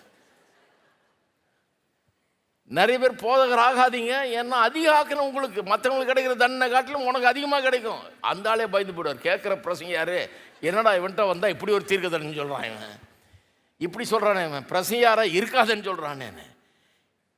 என் வேலையே வாலிபனாக இருக்கும்போது பிரசங்கியாராக ஆவதில்லை அப்படின்னு தான் நினச்சேன். வேணாம் நான் அது வேறு ஏதாவது பண்ணிக்கிறேன், நான் வேறு ஏதாவது, கடவுள் வேறு யாரையாவது கூப்பிட்டோம், வேறு யாராவது அழைக்கட்டும் அப்படின்னு தான் இருந்தது பாருங்கள். ஏன்னா நம்மளெல்லாம் அழைப்பாரா, நம்மளை விட எவ்வளோ நல்லவங்கள்லாம் இருக்கிறாங்க அப்படிங்கிற ஒரு நினைப்பு எனக்கு. அழைப்பு இருக்குதுன்னு கொஞ்சம் தெரிஞ்சு கொஞ்சம் ஊழியம் செய்ய ஆரம்பித்த பிறகு கூட நிறைய நேரத்தில் 1000 சந்தேகம், அழைச்சிருக்கிறாரா, என்ன தெரிந்து கொண்டிருக்கிறாரா அப்படின்னு. ஆனால் போக போக கர்த்தருடைய கரத்தை அதில் பார்த்தேன். கர்த்தர் வாசலில் திறக்கிறத பார்த்தேன், காரியங்களை சாத்தியமாக்குறத பார்த்தேன், என் கூட இருக்கிறாருங்கிறத பார்த்தேன். பார்க்க பார்க்க எனக்குள்ளே உணர்வு அதிகமாகிறது. என்னுடைய அழைப்பை குறித்து நிச்சயம் உண்டாகிறது. ஊழிய அழைப்புங்கிறது ஏதோ ஒரு தேவதூதன் வந்து, சிலருக்கு சொல்லலாம் ஒருவேளை அது ரொம்ப அபூர்வம். சிலர் சொல்லலாம், நான் படுத்து கொண்டிருந்தேன், ஒரு தேவதூதன் வந்து எழும்பு பிரசங்கிக்க போனார். சரி, நடந்திருக்கலாம். எனக்கு அப்படி நடக்கலையே. ஒருத்தர் கேட்டார், நீங்கள் இயேசுவை பார்த்ததே இல்லையா? பார்த்ததே இல்லை. அவருக்கு ரொம்ப வருத்தம். ஐயோ, இயேசுவை பார்த்ததே இல்லையா, நீ ஒன்றும் பிளாய்க்கல்லப்பா நீ அப்படிங்கிறாரு. நான் பார்த்ததில்லை. சத்தத்தை கேட்டிருக்கா? நீங்கள் சொல்கிற மாதிரி ஆடிபிள் வாய்ஸ் எல்லாம் நான் கேட்டது கிடையாது. ஏதோ தரிசனத்தில் சொன்னாரா உனக்கு ஒன்று ஒழித்து இல்லை. சிலருக்கு சொல்லலாம். இதெல்லாம் பாருங்கள், இதெல்லாம் ஜனங்க சொல்லும்போது எல்லாரும் நினச்சிக்கலாம் இப்படி தான் ஊழியத்துக்கு அழைப்பு வரும்னு. நீ தரிசனம் கண்டியா அப்படின்னு. எதுவும் வரல. ஆனால் எனக்கு கர்த்தர் படிப்படியாக காண்பிக்க ஆரம்பித்தார். இதுதான் உன்னுடைய அழைப்பு, இதுக்காக தான் நீ பிறந்திருக்கிற, இதற்குரிய திறமைகளை உனக்குள்ளே வச்சிருக்கிற, உன்னை அழைச்சிருக்கிற, உன்னை அபிஷேகம் பண்ணியிருக்கிற, இதுதான் நீ பண்ணணும்னு கொஞ்சம் கொஞ்சமாக காமிச்சார். எனக்கே சந்தேகம், ஒரு அடியாக எடுத்து வச்சார். எப்போவுமே விசுவாச வாழ்க்கை தான், நம்பி கால் எடுத்து வைக்கிறோம். எடுத்து வைக்கும்போது அடுத்த படி கொண்டு போகிறாரு. கொஞ்சம் கொஞ்சமாக அதிகமாக விளங்க ஆரம்பிக்கிறது. இப்போ இத்தனை வருஷமாக ஊழியம் செய்கிறேன், 50 வருஷத்துக்கு மேலே பிரசங்கம் பண்ணிகிட்டு இருக்கிறேன். பிரசங்கம் பண்ண ஆரம்பித்தா 50 வருஷத்துக்கு மேலே ஆகுது. இப்போ என்ன கேட்டிங்கன்னா, நீ ஊழியத்துக்குன்னு அழைக்கப்பட்டிருக்கலான்னு கேட்டிங்கன்னா, நான் சொல்லுவேன் 100க்கு 100% எந்த சந்தேகமும் இல்லாமல் கர்த்தர் என்னை அழைச்சிருக்கிறாருன்றது தெரியும். திறமை அவர்கிட்டருந்து வருது, வரம் அவர்கிட்டருந்து வருது, அபிஷேகம் அவர்கிட்டருந்து வருது. அப்போ ஊழியக்காரன் எப்படிப்பட்டவனாக இருக்கணும்? அவன் தன்னைத்தானே ஊழியக்காரனை ஆக்கி கொண்டவனாக அல்ல. எப்படி இருக்கணும்? கர்த்தரால் அழைக்கப்பட்டிருக்கணும், தெரிந்து கொண்டப்பட்டிருக்கணும், அபிஷேகம் பண்ணப்பட்டிருக்கணும், அனுப்பப்பட்டிருக்கணும். அவனுக்கு கர்த்தர் ஒரு வார்த்தையை கொடுக்கணும் பிரசங்கம் பண்ணுறதுக்கு, அவன் மூலமாக கர்த்தர் பேசணும். அப்படி பேசும்போது ஜனங்களுக்குள்ள பரவலாக பெரிய மாற்றங்களை காண்பீர்கள். அழகான பிரசங்கம் பண்ணுறதுனால யாரும் வரமாட்டாங்க, ஜனங்க மாறுறதுனால தான் வருவாங்க. அவர்களுக்குள்ள அது மாற்றத்தை ஏற்படுத்துகிறது, திருப்பங்களை உண்டு பண்ணுகிறது. அவர்கள் மாறுகிறார்கள், அதனால தான் தேடி வருவார்கள். அப்போ ஊழிய வரங்களை வச்சிருக்கிறார். அப்போஸ்தலர், தீர்க்கதரிசிகள் அப்படின்னு போதகர்கள், மேய்ப்பர்கள், சுவிசேஷகள்னு வச்சுருக்காரு. 2வது கர்த்தருடைய வசனத்தை வச்சுருக்காரு. 3வது தேவனை அறிகிற அறிவு. 4வது சபை என்கிற ஒரு அமைப்பு. இதெல்லாம் வச்சு இதன் மூலமாக நம்மை போஷிக்கிறாரா கர்த்தர்? எவ்வளோ பெரிய ஏற்பாடு பண்ணியிருக்கார் பாருங்கள். கர்த்தர் உங்களை எவ்வளோ அன்பு கூறுறாரு பாருங்கள். உங்களை அன்பு கூர்ந்ததுனாலேயே என்ன அழைச்சிருக்கிறாரு, அதுக்காகவே என்ன அனுப்பியிருக்கிறாரு, அதுக்காகவே இந்த வார்த்தை என்னைக்கு கொடுத்து என்ன பிரசங்கம் பண்ண வைக்கிறாரு, அதுக்காகவே நீங்கள் வீட்டிலேருந்து எந்திரிச்சு இவ்வளோ தூரம் வந்திருக்கிறீங்க. ஏனென்று சொன்னால் கர்த்தருடைய வார்த்தை புறப்பட்டு வருகிறது. அது உங்களுடைய வாழ்க்கையில் பெரிய வித்தியாசத்தை உண்டு. இதெல்லாம் ஒன்றா வரணும் பாருங்கள். நீங்கள் சரியாக வரணும், நானும் சரியாக வரணும். கர்த்தர் எடுத்து பயன்படுத்துகிறார் இந்த 2 காரியத்தையும். இப்போ 4 விதமாக போஷிக்கிறார். அடுத்தது காப்பாற்றுகிறார். போஷித்து காப்பாற்றுகிறார். காப்பாற்றுகிறதுனா என்ன, அதையும் பாருங்கள். காப்பாற்றுகிறதுனா என்ன? காப்பாற்றுகிறதுனா செரிஷஸ்ன்னு வருது ஆங்கிலத்தில். செரிஷஸ்ன்னு சொன்னால் to keep warm, to cherish with tender love, to foster with tender care அப்படின்னு அர்த்தம் சொல்கிறாங்க. அதாவது போஷிக்கிறதுனா ஆகாரம் கொடுக்குற மாதிரி அந்த அந்த அந்த எம்ஃபசிஸ் தான் அதில் இருக்குது. அதைத்தான் முக்கியப்படுத்துகிறாங்க. போஷிக்கிறதுன்றது ஊட்டச்சத்தான ஆகாரத்தை கொடுப்பது இல்லையா. காப்பாற்றுவதை நீங்கள் மொழிபெயர்த்திருக்கிறாங்களா, அது செரிஷஸ்ன்னு மொழிபெயர்த்திருக்காங்க இங்கிலீஷில். இது உடையை கொடுப்பது, வஸ்திரத்தை கொடுப்பது. அப்படி தான் நிறைய பேர் இதை வியாக்கியானம் பண்ணுறாங்க. அந்த விதத்தில் தான் சொல்லப்பட்டிருக்குது. ஒரு மனுஷனுக்கு ஆகாரம் தேவை, வஸ்திரம் தேவை. ஏன்னா குளிர்லையும் பனியிலையும் இந்த பொல்லாத சீதோஷ நிலையின் மூலமாக அவன் பாதிக்கப்பட்டு சாகாதபடிக்கு, அழிந்து போகாதபடிக்கு அவனை போத்தி பாதுகாத்து அரவணைச்சு அப்படி அவனை அந்த அன்பை உணரச் செய்து கொண்டு போக வேணும். அப்படியே அவன் ஒன்றும் இல்லாதவனாக இருக்க முடியாது. அதைத்தான் செரிஷ் என்று அந்த வார்த்தையில் வருது. அதுக்கு இன்னொரு வார்த்தையும் கூட வருதுன்றாங்க. அது என்னென்னா டு காட். காட்னா காப்பாற்றின்னு தமிழில் மொழிபெயர்த்திருக்காங்க. தமிழில் அந்த வார்த்தையை முக்கியப்படுத்திட்டாங்க. இங்கிலீஷில் செரிஷ்ன்றாங்க, தமிழில் போஷித்து காப்பாற்றுகிறது. அப்போனா என்ன அர்த்தம்? கர்த்தர் நம்ம போஷிக்கிறது மட்டும் இல்லை, நம்ம மேலே கவனமாக இருக்கிறார், நம்ம மேலே கண்ணோக்கமாக இருக்கிறார். நாம் வளர வேணுங்கிறதுல கண்ணோக்கமாக இருக்கிறார், நான் பாதுகாப்பாக இருக்கணுன்றதில் கண்ணோக்கமாக இருக்கிறார், நான் ஆரோக்கியமாக இருக்கணுன்றதில் கண்ணோக்கமாக இருக்கிறார், நான் பூரண புருஷனாக மாறணுங்கிறதுல கண்ணோக்கமாக இருக்கிறார், நான் நல்ல ஒரு மனுஷனாக மாற வேண்டும், என் குடும்பம் நல்லா இருக்கணும், நான் நல்லா இருக்கணும், என் தொழில் நல்லா இருக்கணுன்றதுல கர்த்தர் கண்ணோக்கமாய் இருக்கிறார். அதுக்காக வேண்டிய எனக்கு எல்லா உதவியும் தரும்படியாக தான் இந்த 4 விதமான போஷாக்கை கொடுக்குறாரு. அது மட்டும் இல்லை, அவரே நம்மளை அரவணைத்து நம்மளை போத்தி காப்பாற்றுகிறார். இப்படியெல்லாம் பண்ணுறாரு. இதெல்லாம் ஆண்டவர் நம்ம எவ்வளோ அன்பு கூறுறாருன்றது சொல்லுது. இதுதான் பிரசங்கம் பாருங்கள். ஜனங்க வேதவசனம் சொல்லுது இல்லையா, தேவனை முழு இருதயத்தோடு முழு ஆத்மாவோடும் முழு பலனோடும் அன்பு கூறுங்கள்னு. நிறைய பேருக்கு என்னென்னா, நான் ஆண்டவர் அன்பு கூற வேண்டிய விதத்தில் அன்பு கூறலைங்க, நான் அன்பு கூற வேண்டிய விதத்தில் நான் அன்பு கூறுறதில்லை. எனக்காக ஜெபம் பண்ணுங்க. எப்படி நான் முயற்சி பண்ணுறேன், அன்பு கூறுற விதத்தில் நான் அன்பு கூறவில்லை ஆண்டவர் அப்படின்னு சொல்கிறாங்க. அதுக்காக ஜெபம் பண்ணி அந்த பிரச்சனை தீரப்போகிறது இல்லைங்க. சிலர் என்ன நினச்சிருக்காங்க, யாரோ ஒருத்தர் ஜெபம் பண்ணாலே எல்லாம் சரியாக போட்டு நினச்சிட்டு இருக்கிறாங்க. சில காரியங்கள் வெறும் ஜெபத்தினால போகாது. இது வேற ஒரு காரியம் இதுக்கு ரொம்ப முக்கியம். நீங்கள் ஆண்டவரை ரொம்ப அன்பு கூறணும்னா அவர் உங்களை எவ்வளவு அன்பு கூர்ந்தார் என்பதை குறித்த அறிவு உங்களுக்குள்ளே பெருக வேண்டும். அதனால தான் கிறிஸ்தவ பிரசங்கங்கள் தேவன் நம்ம எவ்வளவு அன்பு கூறுகிறார் என்பதை எடுத்து கூறுகிற பிரசங்கங்களாக இருக்க வேண்டும். எப்படியோ நம்ம ஆளுங்க தெரிஞ்சு வச்சுக்கிட்டாங்க, கிறிஸ்தவ பிரசங்கம்னா வெறும் திட்டுறது தான் பிரசங்கம்னு. ஆமாம், சில நேரத்தில் கண்டித்து உணர்த்த வேண்டியதாக இருக்குது, பாவத்தை கண்டித்து உணர்த்துறது அதெல்லாம் இருக்குது. ஆனால் அந்த கண்டித்து உணர்த்துறது கூட ஆளை கண்டம் பண்ணுறது இல்லை. வர்றவன் ஐயோ பயந்து ஓடுற மாதிரி பேசுறது இல்லை. கண்டித்து உணர்த்தும் போது கூட ஒரு தகப்பன் தன் மகனை சிட்சிக்கிறது போலன்னு வேதம் சொல்லுது. தகப்பன் பிள்ளையை துரத்தி விடுறதுக்காக சிட்சிக்கிறான். பிள்ளைய தண்டிக்கும் போதோ அல்லது திருத்தும் போதோ கடிந்து கொள்ளும் போதோ பிள்ளைதோடு ஓடி போயிடணும், உனக்கு சோறு கிடையாது போ வெளியே அப்படின்னு துரத்துருக்கா. இல்லை அவன் கடைசி வரைக்கும் சோத்தை போட்டு படிப்பை கொடுத்து வஸ்திரத்தை கொடுத்து எல்லாத்தையும் கொடுத்து காப்பாற்றுறதுக்கு தான் திட்டம் வச்சிருக்கிறான். இவன் தவறான வழியில் போகும்போது கண்டிக்கிறான், திருத்துகிறான். அது கொஞ்சம் கஷ்டமாக இருக்குது இல்லையா? ஆனால் அந்த கஷ்டத்தின் மத்தியில் அந்த தகப்பனுடைய அன்பை அறிந்து கொள்ள முடிகிறது. அன்பு நமக்கு புரியுது. அன்பினால் தகப்பன், நான் மகன், அதனால தான் என்ன திருத்துறாரு அவர். அதனால தான் சொல்கிறாரு. அவர் சொல்லும்போது நமக்கு உறுத்துது, கஷ்டமாக இருக்குது, என்னடா நம்ம தப்பை சுட்டி காட்டுறாங்களேன்னு. ஆனால் தகப்பனுடைய அன்பை கொண்டு அவர் சொல்லுகிறார், நம்ம நல்லா இருக்கணுன்றதுக்காக சொல்கிறாருன்றதை நினைக்கிறோம். அதனால தான் அதே வீட்டில் இருக்கிறோம், அந்த தகப்பனை மதிக்கிறோம், பின்பற்றுகிறோம் இல்லையா? அதனால தான் தகப்பனும் தைரியமாக கண்டிக்கிறார்கள் இல்லையா? அப்போ கர்த்தர் நம்ம அன்பு கூறுகிறார். நிறைய நேரத்தில் நம்மோடு பேசுகிறார்.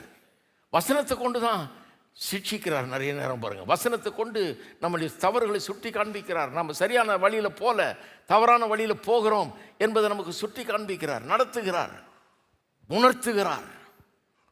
சில நேரத்தில் உட்கார்ந்துருக்கும் போது அப்படியே ஓடிடலாமான்னு இருக்கும். ஏன்னா என்ன நம்மளை பற்றியே பேசுகிற மாதிரி இருக்கு, எவனா போய் சொல்லிட்டான் நான் பாஸ்டர்கிட்ட அப்படிங்கிற மாதிரி யோசிக்க வேண்டியதாக இருக்கும். இல்லை அப்படிலாம் நான் பிரசங்கம் பண்ணுறது கிடையாது. கர்த்தர் என்ன கொடுத்துருக்கிறாரோ அதை பிரசங்கம் பண்ணுறேன். பிரசங்கம் பண்ணும்போது தேவ ஆவியானவர் வாயை எடுத்து அதை பயன்படுத்துகிறார், வார்த்தைகளை பயன்படுத்துகிறார். சில நேரத்தில் சில சொல்லுவாங்க, இன்றைக்கி ஒரு அம்மா சொல்லி அழுதுட்டு போச்சு என்கிட்ட முதல் வார்த்தையிலேருந்து கடைசி வார்த்தை வரைக்கும் எனக்குன்னே பேசுனீங்க நீங்கள். நான் அவ்வளோ தேவையில் வந்திருக்கிறேன், எனக்காகவே ஒரு வார்த்தையை நீங்கள் பேசுனீங்க. நான் அந்த அம்மா வந்ததையே பார்க்கல. நான் அவ்வளோ பெரிய கூட்டத்தில் அந்த அம்மா உட்காந்துருக்கிறாங்க, நான் கவனிக்கவே இல்லை. வருவாங்கன்னு தெரியும் எனக்கு, ஆனால் அவங்க பிரச்சனை என்னன்னு தெரியாது எனக்கு, அவங்களுக்குள்ளே என்ன நடந்துட்டு இருக்குதுன்னு எனக்கு தெரியாது. நான் ஒன்றும் கடவுள் இல்லை எல்லார் பிரச்சனையும் பார்த்துக்கிறதுக்கு இல்லையா? நான் உங்களை மாதிரி சாதாரண மனுஷன்தான். ஆனால் ஆண்டவரால் அபிஷேகம் பண்ணப்பட்டு கர்த்தருடைய வார்த்தையை பிரசங்கம் பண்ணிகிட்டு இருக்கிறேன். பிரசங்கம் பண்ணும்போது கர்த்தருடைய வாயை எடுத்து என்னுடைய வார்த்தைகளை பயன்படுத்தி அவர்களுடைய தேவை, அவங்க மேலே கரிசனையாக இருக்கிறாரு. அவர் அவங்கள பார்க்குறாரு, அவங்க கண்ணீரை பார்க்குறாரு. கர்த்தர் இந்த வார்த்தைகளை பயன்படுத்தி அவர்களோட பேசுகிறாரு. எனக்கு தெரியவே தெரியாது, அப்படி கர்த்தர் பேசுகிறார். அப்போ கிறிஸ்தவ பிரசங்கள்லாம் எப்படி இருக்கணும்? தேவனுடைய அன்பை இன்னும் மேன்மேலும் விளக்குகிற பிரசங்கம். அதை தான் விளக்கிட்டு இருக்கிறவங்களுக்கு. கர்த்தர் வெறும் சிலுவையில் மரித்து உங்களை மீட்டு கொண்டது, பாவத்தை மன்னிச்சது மட்டும் இல்லை, உங்கள் மேலே கண்ணோக்கமாக இருக்கிறார். உங்களை போஷிக்கும்படியாக, உங்களை ஆளாக்கும்படியாக, நீங்கள் வளரும்படியாக, நீங்கள் பக்தி விருத்தி அடையும்படியாக, அலசடிப்படாமல் வாழும்படியாக, ஏமாந்து போகாமல், அதையும் நம்பி ஏமாந்து போகாமல் சரியான திசையில் போகும்படியாக அவர் உங்கள் மீது கண்ணோக்கமாக இருக்கிறார். உங்களை நடத்துகிறவராக அவர் இருக்கிறார். எவ்வளோ பெரிய அன்பு பாருங்கள் கர்த்தர். இப்படி தான் புருஷன் இருக்கணும். கல்யாணம் பண்ணிட்டு அப்புறம் கண்டுக்காமல் விட்டுறது இல்லை. கல்யாணம் பண்ணிட்டு வீட்டில் சோறு இருக்குதா, ரெண்ட்டு பே பண்ணியாச்சா, துணி வஸ்திரம் இருக்குதா, ஹலோ எல்லாம் இருக்குதான்னு கவனிக்கணும், போஷிக்கணும், காப்பாற்றணும். தான் புருஷனுடைய வேலை. எல்லாம் கரெக்டாக இருக்குதா, எல்லாம் நல்லா நல்லா சாப்பாடு கிடைக்குதா, பிள்ளைகள் நல்லா சாப்பிட்டாங்களா, மனைவி நல்லா சாப்பிட்டாங்களா, அவங்களுக்கு வேண்டிய வஸ்திரமெல்லாம் இருக்கா, நல்லா இருக்குதா, திருப்தியாக இருக்கிறாங்களா, அவங்க சந்தோஷமாக இருக்கிறாங்களா, நல்லா வளர்கிறாங்களா, முன்னேறுறாங்களா. எப்படி பாருங்கள், கிறிஸ்து பண்ணுறதை தான் புருஷர்கள் பண்ண வேணுமா வீட்டில்? என்ன பண்ணணும்னு சொல்லாமல் வெறும் இப்படி சொல்லிட்டு போகிறார், போஷித்து காப்பாத்துன்னு.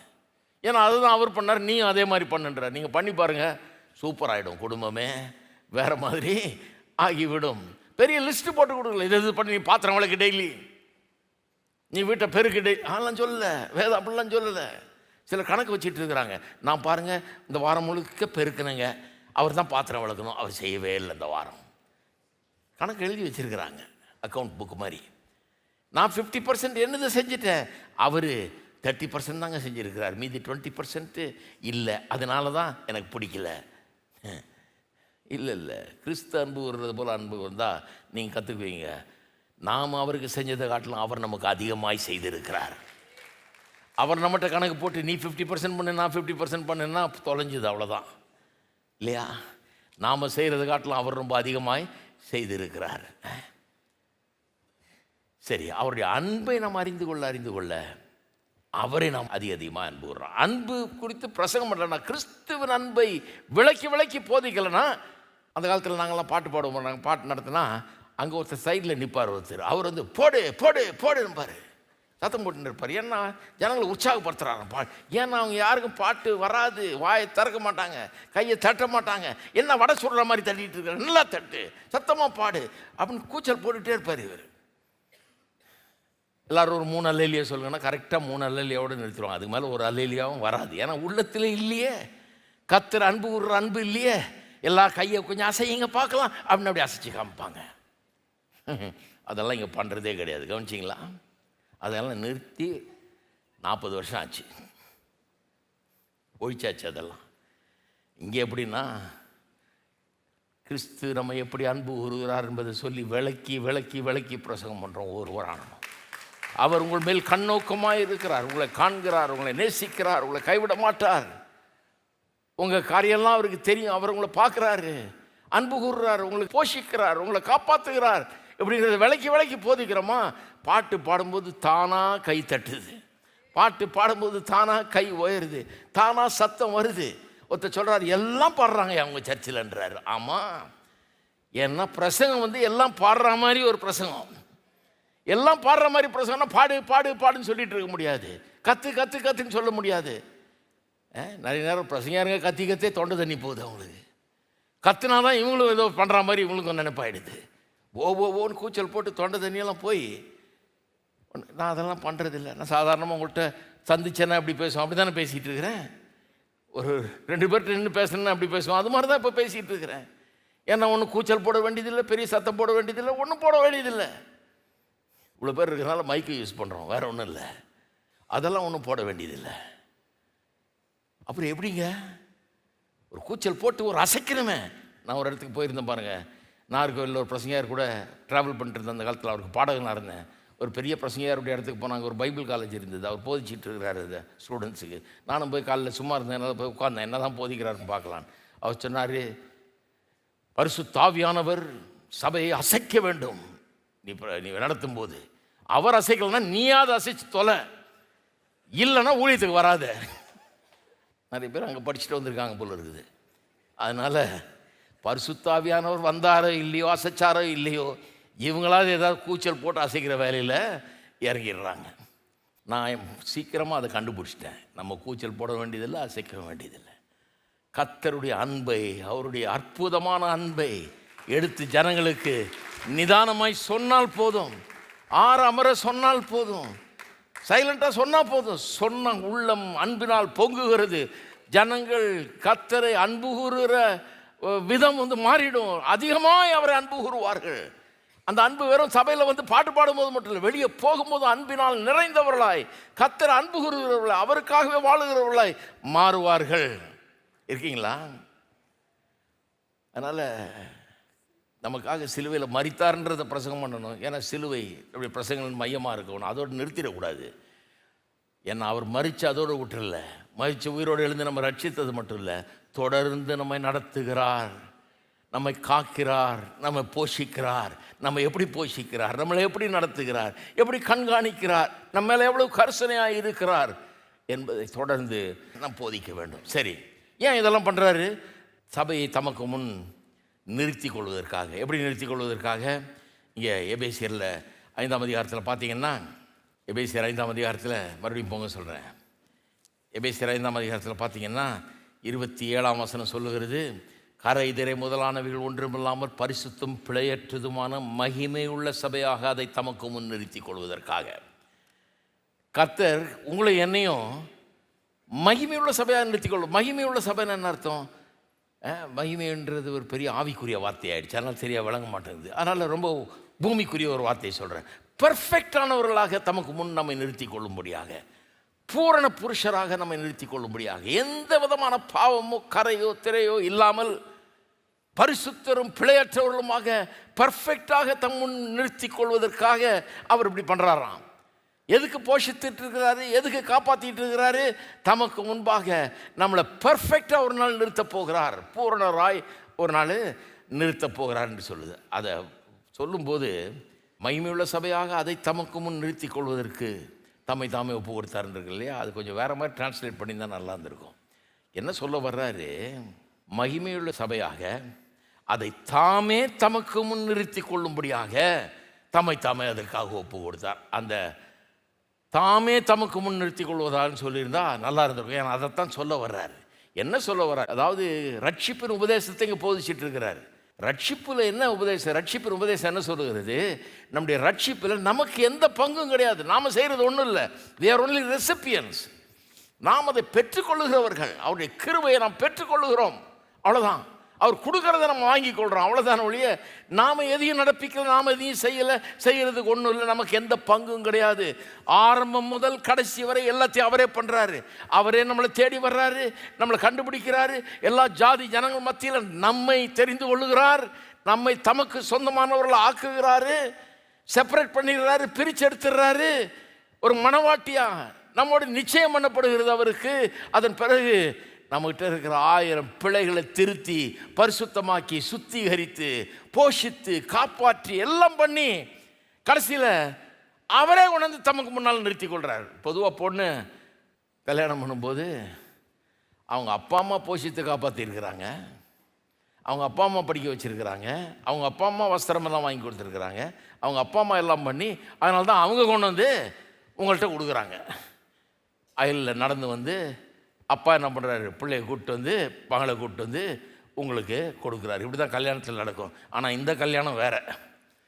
கிறிஸ்துவுக்கும் சபைக்கும் நடக்கிற கல்யாணம் வேறு மாதிரி இருக்குமா?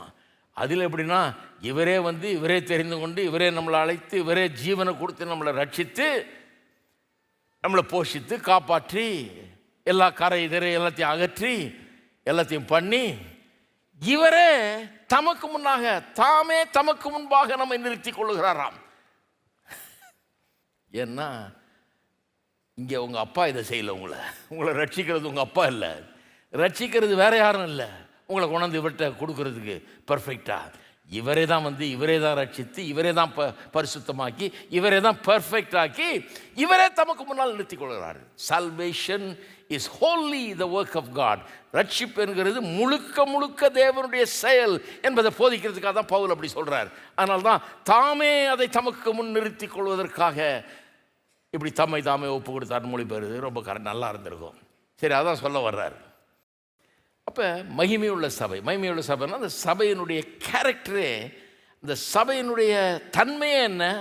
அதனுடைய மகிமை, அதனுடைய பூரணத்தன்மை என்று சொல்லலாம். அதான் அந்த சபையினுடைய தன்மை, பூரணத்தன்மை. இதை வந்து வெளிப்புறமாக எப்படி பூரணத்தன்மை உள்ளவர்களாக இருக்கும்படியாக நம்மளை மாற்றுறாரு, உள்ளூர எப்படி மாற்றுறாரு, எக்ஸ்டர்னலி அண்ட் இன்டர்னலி. வெளிப்புறமாக நம்மை பரிபூர்ணப்படுத்துகிறார், உள்ளுறவும் பரிபூர்ணப்படுத்துகிறார் என்பதை வார்த்தைகளை பயன்படுத்துவதன் மூலமாக சொல்கிறார். அப்படிப்பட்ட வார்த்தைகளை பயன்படுத்துகிறார். வெளிப்புறமாக எக்ஸ்டர்னலி ஹி பியூரிஃபைஸ் அஸ், நம்மை சுத்தப்படுத்துகிறார், தமக்கு முன்பாக பூரணராய் நம்ம நிறுத்துகிறார். எப்படி?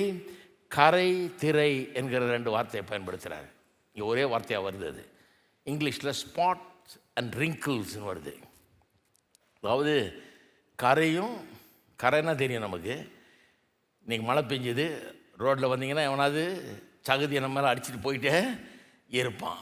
கரையாயிடுது, போய் குளிக்கிறோம், சுத்தம் பண்ணுறோம், ஆனால் திருப்பி அவனாவது அடிக்கிறான். ஒரு தடவை வெளியே போகும்போது அதான் அந்த காலத்தில் காலை கழுவிட்டு தான் வீட்டுக்குள்ளே வந்தாங்க. ஏன்னா வெளியில் இருக்கிற கரையெல்லாம் மேலே ஒட்டிக்குது, அழுக்கெல்லாம் வந்து ஒட்டிக்குது இல்லையா? இந்த உலகத்தில் இருக்கிற வரைக்கும் சபைகள் எப்படி இருக்குது? மனுஷர்கள் தானே சபை, நம்மெல்லாம் சேர்ந்தா சபை. சபை வந்து கரைகள் உள்ள சபையாக இருக்கிறது. அடிக்கடி கழுவ வேண்டியது இருக்குது, அடிக்கடி சுத்திகரிக்க வேண்டியதாக இருக்குது. அதை செய்கிறார் ஆண்டவர், சுத்திகரிக்கிறார். ஆனால் திரும்ப திரும்ப அங்கங்கே கொஞ்சம் கரை ஆகிறது. கரையே இல்லாத மாதிரி இருக்குது, ஆனால் கரை இருக்குது. யாரோ ஒருத்தர் சொன்னாங்க, ஒருத்தர் பிரசங்கம் பண்ணிட்டு சொன்னாராம், என்னிடத்தில் எவராது ஒரு தவறை காண்பிக்க முடியுமா? என்னிடத்தில் ஒரு தவறும் கிடையாதுண்ணா. சுத்த போய் ஆண்டவர் பார்க்கும்போது ஆயிரக்கணக்கான தவறை பார்க்கலாம். ஒருவேளை இவர் கண்ணுக்கு தெரியாமல் இருக்கலாம். நான் சொன்னேன் பொல்யூஷன் ஆஃப் சின்னை பற்றி சொன்னேன் உங்களுக்கு. அது தூசி மாதிரி, அது உள்ளே வந்து படிகிற, நீங்கள் எல்லாத்தையும் சாத்தி அடைச்சி வச்சுருந்தா கூட உள்ளே தூசி வந்துடும். எப்படி வருதுன்னே தெரியாது. ஒரு மாதம் சும்மா விட்டு வந்து பார்த்தீங்கன்னா வச்சிங்கன்னா, கையை வச்சிங்கன்னா எல்லாம் தூசியாக இருக்கும். கண்ணுக்கு பார்த்தா தெரியாது, ஆனால் க்ளீனாக அங்கே இருக்குது. அப்படியே படிஞ்சு ஒரு லேயரே இருக்கும் அங்கே. அவ்வளோ தூசி. எப்படியா வந்து இந்த தூசின்னு நீங்கள் வந்துடுது, உள்ளே பூந்துடுது.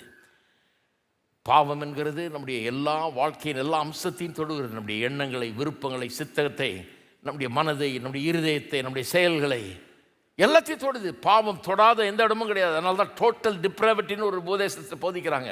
நம்மளாம் டோட்டலி டிப்ரேவ்டா. டோட்டலி டிப்ரேவ்ட்னா என்ன? It doesn't mean that we have become as bad as anybody can become. நாம் எவ்வளோ மோசமாக இருக்க முடியுமோ அவ்வளோ மோசமாக ஆகிட்டோம் அப்படின்றது அர்த்தம் கிடையாது. அப்படி ஆகலை. சிலர்லாம் கொஞ்சம் நல்லா இருக்கிறாங்க, நல்லவர்களாக இருக்கிறாங்க வெளியே பார்க்குறதுக்கு இல்லையா? மற்ற ஒருத்தரை காட்டில் இன்னொருத்தர் இன்னும் கொஞ்சம் நல்லா இருக்கிறார், அப்படிலாம் இருக்கிறாங்க. எல்லோரும் சுத்தமாக எவ்வளோ மோசமாக முடியுமோ அவ்வளோ மோசமாக ஆகிடலை. அதெல்லாம் அதனுடைய அர்த்தம் டோட்டல் டிப்ரேவிட்டி. டோட்டல் டிப்ரேவிட்டினா என்னென்னா, பாவம் கரைப்படுத்தாத எந்த ஒரு பகுதியும் மனுஷனிலே கிடையாது, தொடாத எந்த பகுதியும் கிடையாது. எல்லா பகுதியும் தொட்டிருக்குது பாவம். இந்த பகுதி தொடலை, பாதிக்கப்படலைன்னு சொல்ல முடியாது. எல்லா பகுதியும் பாதிக்கப்பட்டிருக்கிறது. அதுதான் டோட்டல் டிப்ரேவிட்டி. அப்போ சபை கரையால் நிறைந்திருக்கிறது, கரையால் நிறைந்த சபையாக இருக்குது. ஆனால் ஒரு நாள் தமக்கு முன்னால் அவர் நிறுத்த போகிறாரு. அந்த நாள் வரும்போது எந்த கரையை நீங்கள் சுட்டி காட்டவே முடியாது. அதை எபேசியர் 3ஆம் அதிகாரத்தில் எப்படி சொல்கிறார் பாருங்கள், 10ஆம் வசனத்தில், உன்னதங்களுள்ள துரைத்தனங்களுக்கும் அதிகாரங்களுக்கும் அவருடைய அனந்த ஞானமானது சபையின் மூலமாக இப்பொழுது தெரிய வரும் பொருட்டாக. இன்றைக்கு சபையை கர்த்தர் எதுக்கு உலகத்தில் வச்சுருக்காருன்றதை சொல்கிறார். எதுக்கு வச்சுருக்காராம்? உன்னதங்களுள்ள துரைத்தனங்கள், அதிகாரங்கள். அது யாரை குறிக்கிறது? தேவ தூதர்கள், தேவனுடைய தூதர்கள். நான் விழுந்து போன பிசாசின் தூதர்கள் இல்லை, தேவ தூதர்கள், நல்ல தூதர்கள். அவர்கள்லாம் தேவனுடைய அனந்த ஞானத்தை காணும்படியாக, வியக்கும்படியாக வச்சிருக்காரு. ஏன் அவங்க அதை பார்க்கணும்?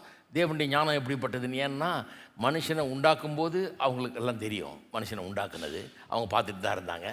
மனுஷனுடைய வாழ்க்கையில் கர்த்தர் ஈடுபடும் போது நிறைய நேரத்தில் பார்த்துட்டு தான். மனுஷன் பாவத்தில் விழுந்தபோது பார்த்தாங்க, விழுந்தது தெரியும். பல நேரங்களில் தூதுவர்களாக இவர்கள் அனுப்பிச்சிருக்கிறார். ஆபிரகாம் வந்து சந்திச்சிருக்கிறாங்க, யாக்கோபை சந்திச்சிருக்கிறாங்க. தேவ தூதர்களுடைய வேலையை பல இடங்களில் பழைய ஏற்பாட்டில் நம்ம வாசிக்கிறோம்.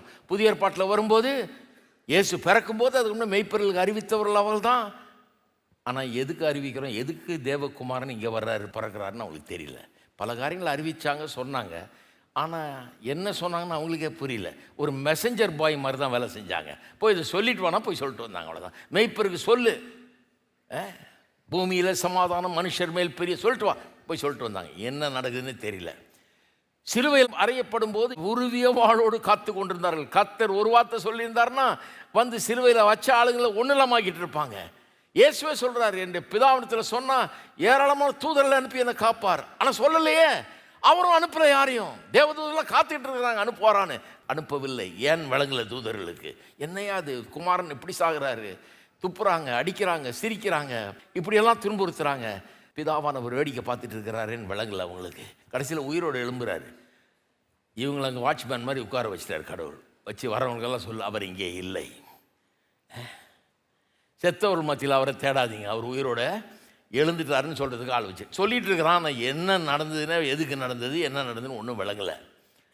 பரமேறும்போது அவங்க இருக்கிறாங்க, சீஷர்லான்னு பார்த்துட்டு இருக்காங்க. இயேசு பரமேறுவதை, போய் வேலையை பாருங்கள், போய் எருசலேமுக்கு போங்க, அவர் சொன்னதை செய்யுங்க.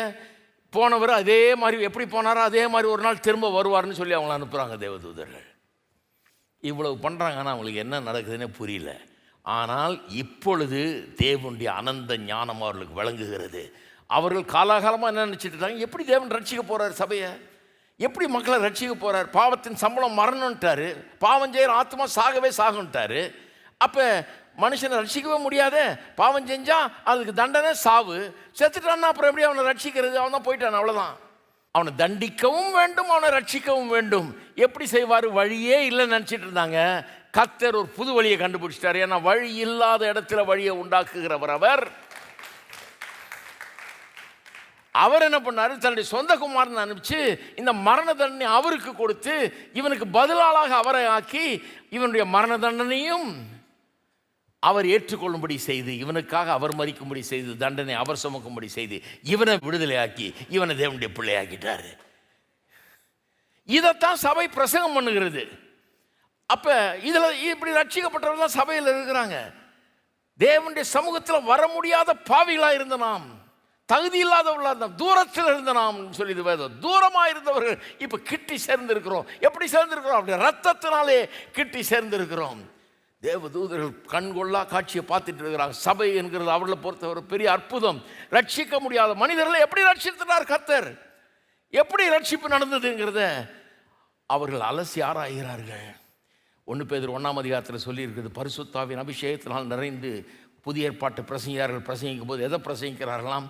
பழைய ஏற்பாட்டு தீர்க்கதரிசிகள் சொல்லும்போது தீர்க்க தரிசனத்தை, இவருடைய பிறப்பு இறப்பு எல்லாத்தை பற்றி சொல்லும்போது அவங்களுக்கே புரியல என்ன சொல்கிறாங்கன்னு. சிலரெல்லாம் கேட்ட பார்த்தாங்களா, என்னங்க இதுன்னு. கடவுள் சொல்கிறாரு, இது உனக்கு இல்லை, பின்னால் வர எந்த தலைமுறைக்கு வழங்கணுமோ அவங்களுக்கு வழங்கும்ட்டார். ஒன்றும் விளங்காமலே சிலரெல்லாம் தீர்க்க தரிசனம் சொல்லியிருக்காங்க. தீர்க்கதரிசிகளுக்கு விளங்காததை, தேவதூதர்களுக்கு இதுவரை விளங்காததை இன்றைக்கு சபையில் பிரசங்கம் பண்ணிக்கிட்டு இருக்கிறோம். தேவதூதர்கள் அதை உற்று நோக்கி கொள்ள ஆசையாயிருக்கிறார்கள் என்று 1 பேதுரு 1ஆம் அதிகாரத்தில் சொல்லப்பட்டிருக்கிறது. மேலேருந்து பார்த்துட்டு இருக்கிறாங்க. என்ன பார்க்குறாங்க? என்ன ஞானம், கடவுளுடைய ஞானம். எப்பேற்பட்ட செய்ய முடியாத செஞ்சு முடிச்சிட்டாருங்கிறத அவர்கள் உற்று நோக்கி கொண்டு இருக்கிறார்களாம். ஒரு நாள் வரப்போகுது, அன்றைக்கு இன்னும் ரொம்ப ஆச்சரியப்பட போகிறாங்க, இன்னும் வியக்க போகிறாங்க. ஏன் தெரியுமா? நம்மளை பர்ஃபெக்ட் ஆக்கி காமிப்பார்.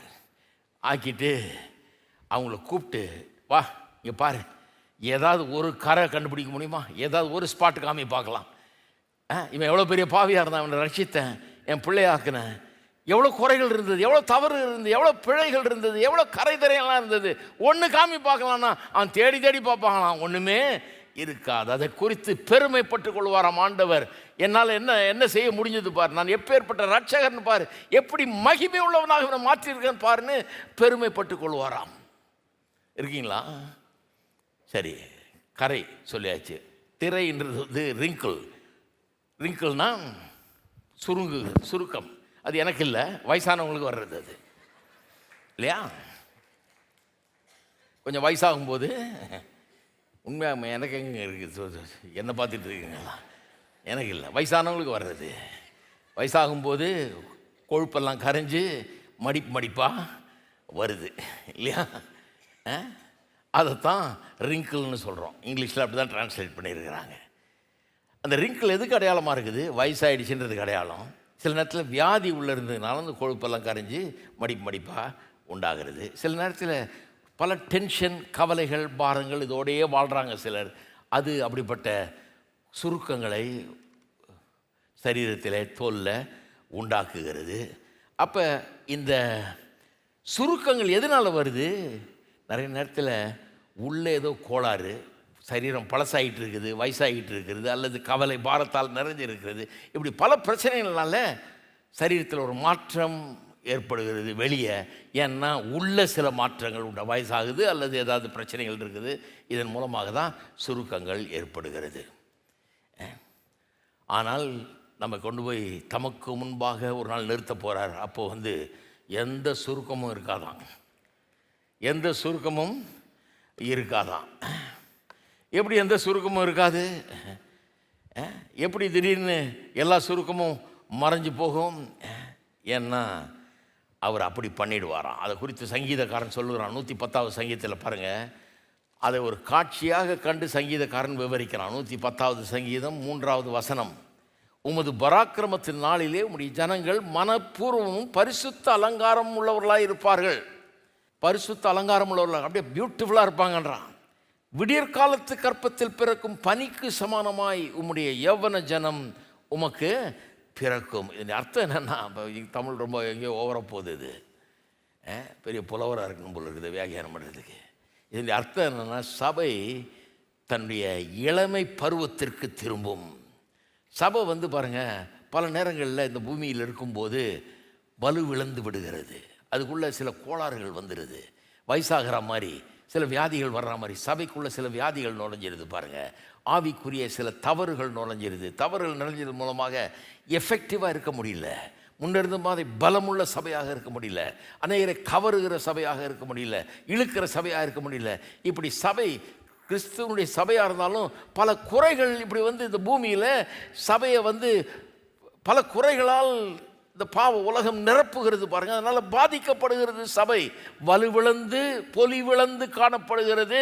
அந்த சபை ஒரு நாளில் தமக்கு முன்னால் அதை நிறுத்தி கொள்ளும்போது, பூரணப்படுத்தி நிறுத்தி கொள்ளும்போது, அந்த ரிங்கிள்ஸ் எல்லாம், அந்த சுருக்கமெல்லாம், அந்த பொலிவெல்லாம், இழந்ததெல்லாம் திரும்ப பெற்று மறுபடியும் அந்த யூத்ஃபுல்னஸ், இளமை பருவத்தில் இருக்கிற மாதிரி அழகாக காட்சியளிக்கும் என்று சொல்லுகிறார். எப்படி? இதுக்கு ஒரு பிரமாதமான பியூட்டி பார்லர் இருக்குது, பியூட்டி ஸ்பெஷலிஸ்ட் இருக்கிறார். அவருடைய வேலை தான் இது. யார் அந்த பியூட்டி ஸ்பெஷலிஸ்ட்டு? நம்ம ஊரில் இருக்கிற பியூட்டி பார்லர் சொல்லலைங்க நான், அது நிறையா இருக்குது. போங்க, பரவாயில்ல, அதை பற்றி எனக்கு ஒன்றும் இல்லை. ஆனால் அங்கே போகிறவங்க இந்த பியூட்டி பார்லரை மறந்துடாதீங்க. பைபிள் ஒரு பியூட்டி பார்லருக்கு நீங்கள் கண்டிப்பாக போகணும்னு சொல்லுது. அது என்ன? சபை. உங்களை அழகுபடுத்துறதுக்குன்னு, உங்களுடைய மாசு கரை திரை எல்லாம் போக்குறதுக்குன்னு, உங்களை அழகாக்குறதுக்கு, அற்புதமானவர்கள் ஆக்குகிறதுக்கு, பாவிகளை எடுத்து அப்படியே முற்றிலும் மாற்றி. எப்படி பியூட்டி பார்லரில் போய் சிலர் இருக்கிறாங்க, எல்லா சுருக்கத்தையும் முடிக்காமல் வரமாட்டாங்க. காலையில் போனாங்கன்னா சாயந்தரம் ஆகுது வர்ற வரைக்கும். அவ்வளோ வேலை செஞ்சு வெளியே வரும்போது பார்த்தாங்கன்னா அப்படியே, அப்பா முன்ன பார்த்தது வேற, இப்போ பார்த்தது திருப்பி காலையில் அது பழைய குண்டி கதவு தரன்னு வந்துடும் அது. ஆனால் அட்லீஸ்ட்டு ஒரு சாயந்தரம் எங்கேயாவது போகணுன்னா இதெல்லாம் போய் பண்ண உடனே பிரமாதமாக இருக்குது. சுருக்கம் எங்கே போச்சுன்னு தெரியல. அவன் என்னத்தை தடவி பூசி தேய்ச்சி என்னமோ பண்ணி அதுக்கு ஒரு 10,000 ரூபா சார்ஜ் பண்ணி எல்லாம் சரி பண்ணி விட்றான் பாருங்கள். ஆனால் இந்த பியூட்டி பார்லர், சபை என்கிற பியூட்டி பார்லரில் பெஸ்ட்டு பியூட்டிஷியன் இருக்கிறார். கர்த்தர் மிகச்சிறந்த பியூட்டிஷியன். அவர் என்ன பண்ணுறாரு? நம்மளை எடுத்து நமக்கு இருக்கிற கரை இதரையெல்லாம் போக்கி, தேய்க்க வேண்டியதெல்லாம் தேய்ச்சி, பூச வேண்டியதெல்லாம் பூசி, இதை டெம்பரரியாக பூசுறதில்லை, இன்றைக்கி இருந்து நாளைக்கு மறையிறதில்லை. அவர் தமக்கு முன்னால் நம்ம நிறுத்தி கொள்ளும்போது பூரண பொலிவுடன் இளமையுடன் அழகாக நாம் இருப்போம். அது மாறுவதே கிடையாது. நித்தியமாக அப்படி இருப்போம். நித்தியமாக அப்படி இருப்போம் என்று வேதவசனம் நமக்கு போதிக்கிறது. சரி, அதுதான் பவுல் இப்படி சொல்கிறார். பிலிப்பியர்லாம் சொல்கிறார் பாருங்கள், 3ஆம் அதிகாரம் 20ஆம் வசனம் 21ஆம் வசனத்தில் சொல்கிறார், நம்முடைய அற்பமான சரீரத்தை மகிமை உள்ள சரீரமாக மாற்றுவாராம். அவர் சரீரத்தை கூட மாற்றிடுறாரு. சரீரத்தில் கூட பலவீனங்கள், நோய்கள், அது இது எல்லாம் போயிடும் பாருங்கள். இளமை தோற்றத்துடன் என்றென்றைக்கும் அப்படியே இருக்கும்படியாக, ஆரோக்கியமாக இருக்கும்படியாக அப்படிப்பட்ட ஒரு மாற்றத்தை உண்டு பண்ணுவாராம். சரி, அப்போ வெளிப்புற தோற்றத்தை இப்படி சொல்லுது, கரை திரைன்னு, அதாவது ஸ்பாட்ஸ் அண்ட் ரிங்கிள்ஸ். எந்த ஸ்பாட்டும் இருக்காது, எந்த ரிங்கிளும் இருக்காது, இல்லையா? அப்படி உண்டாக்கிறார். வெளியே பார்க்கும்போது சபை வெளியே அழகாக இருக்கும், பூரண பொலிவுடன் விளங்கும், வல்லமையுடன் இருக்கும், ஆரோக்கியமாக இருக்கும், பரிசுத்தமாக இருக்கும். ஒரு குறை கண்டுபிடிக்க முடியாது. வெளியே நடக்கையிலே அதனுடைய சுவாபத்தில் எந்த குறையும் கண்டுபிடிக்கவே முடியாது. உள்ளுறவும் பரிசுத்தப்படுத்துகிறார். இந்த உள்ளுரை ஏற்படுத்துகிற பரிசுத்தத்தை சங்கீதக்காரன் 45ஆம் அதிகாரத்தில் அவனும் அதை கண்டு அதை குறித்த ஒரு வெளிப்பாடு உடையவனாக இருந்து எழுதுகிறான். அது முழுசாக நீங்கள் அப்புறம் வாசிக்கலாம். நான் ஒரே ஒரு வசனத்தை வாசிக்கிறேன், 3ஆம் வசனத்தை. இந்த 3ஆம் வசனத்தில் இங்கிலீஷில் வாசித்தீங்கன்னா குழம்பிடுவீங்க. ஏன்னா இங்கிலீஷில் எப்படி மொழிபெயர்த்துறாங்க, சில மொழிபெயர்ப்பில் the king's daughter is glorious within her palaces அப்படின்னு, அவருடைய அரண்மனையிலே அதற்குள்ளே இருக்கிறவள் ரொம்ப அழகாக இருக்கிறார் அப்படின்ற மாதிரி சொல்லிட்டாங்க. ஆனால் அப்படி சொல்லலையாம். தமிழில் கரெக்டாக மொழிபெயர்த்துட்டாங்க பாருங்கள். அதனால தான் நான் 2 மொழியில் பிரசங்கம் பண்ணுறது எனக்கே ரொம்ப பிரயோஜனமாக இருக்குது. தமிழில் என்ன அழகாக சொல்லியிருக்கு பாருங்கள். தமிழில் சொல்லியிருக்கு 45:13, ராஜகுமாரத்தி உள்ளாக பூரண மகிமை உள்ளவள். ராஜகுமாரத்தி உள்ள சபையை வர்ணிக்கிறார் ராஜகுமாரத்தி மாதிரி. ராஜகுமாரத்தி உள்ளாக பூரண மகிமை உள்ள அப்படின்னா ஹர் இன்னர் பியூட்டி, உள்ளான அந்த அழகை வர்ணிக்கிறது. உள்ளாக பூரண மகிமை உள்ளவள். இங்கிலீஷில் கூட பல மொழிபெயர்ப்புகள் இந்த மொழிபெயர்ப்பு மாதிரி மொழிபெயர்க்கிறது பாருங்கள். நியூ அமெரிக்கன் ஸ்டாண்டர்ட் பைபிள் சொல்லியிருக்குது, the king's daughter is all glorious within அப்படின்னு வருது. யங்ஸ் லிட்ரல் டிரான்ஸ்லேஷன் சொல்லுகிறது, all glory is the daughter of the king within.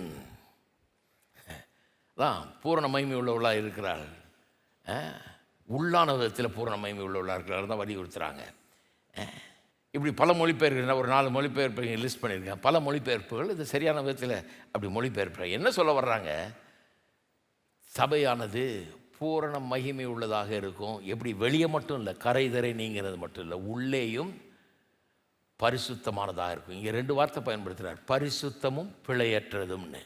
அதில் பரிசுத்தம்ங்கிறது தான் இப்போ சொல்லிட்டு இருக்கிறேன். உள்ளே இருக்கிற பரிசுத்தம், உள்ளே இருக்கிற அந்த பரிசுத்தம் அப்படி இருக்குமா? அவள் க்ளோரியஸாக இருப்பான்னா பரிசுத்தத்தில் பூரணப்பட்டு இருப்பாள் என்கிற விதத்தில் இங்கே சொல்லப்பட்டிருக்கிறது. பரிசுத்தம்னு உலகம் பரிசுத்தத்தை வேறு மாதிரி பார்க்குது.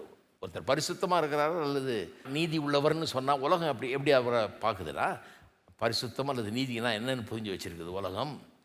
பொய் சொல்கிறதில்ல, திருடுறதில்லை, கெட்டது செய்கிறதில்ல, தவறாக பேசுகிறதில்ல, இதுதான் பரிசுத்தம்னு அவங்க நினைக்கிறாங்க. உலகத்தில் பரிசுத்தத்திற்கு விளக்கம் இதை செய்கிறதில்ல, அதை செய்கிறதில்ல, சிகரெட் பிடிக்கிறதில்ல, குடிக்கிறதில்லை, அதை பண்ணுறதில்லை, இது பண்ணுறது, இன்னும் ஒரு லிஸ்ட்டை கொடுப்பாங்க. இதெல்லாம் பண்ணுறதில்ல, சந்தோஷம், பண்ணக்கூடாது தான். ஆனால் பரிசுத்தம் வேதவசனம் வெறும் அப்படி சொல்லலை, அது ஒரு சிறிய அம்சம்தான். வேதவசனம் சொல்கிற பரிசுத்தம், ஒருத்தன் பரிசுத்தமாக இருக்கிறான்னா வெறும் இதெல்லாம் செய்கிறதில்லை, இந்த மாதிரி கெட்ட காரியங்கள்லாம் செய்கிறதில்லைன்ற அர்த்தத்தில் சொல்லலை. ஒருத்தன் பரிசுத்தமாக இருக்கிறான்னா கடவுள் எப்படி இருக்கிறாரோ அப்படி இருக்கிறான் என்கிற விதத்தில் தான் வேதவசனம் பரிசுத்தத்தை போதிக்கிறது.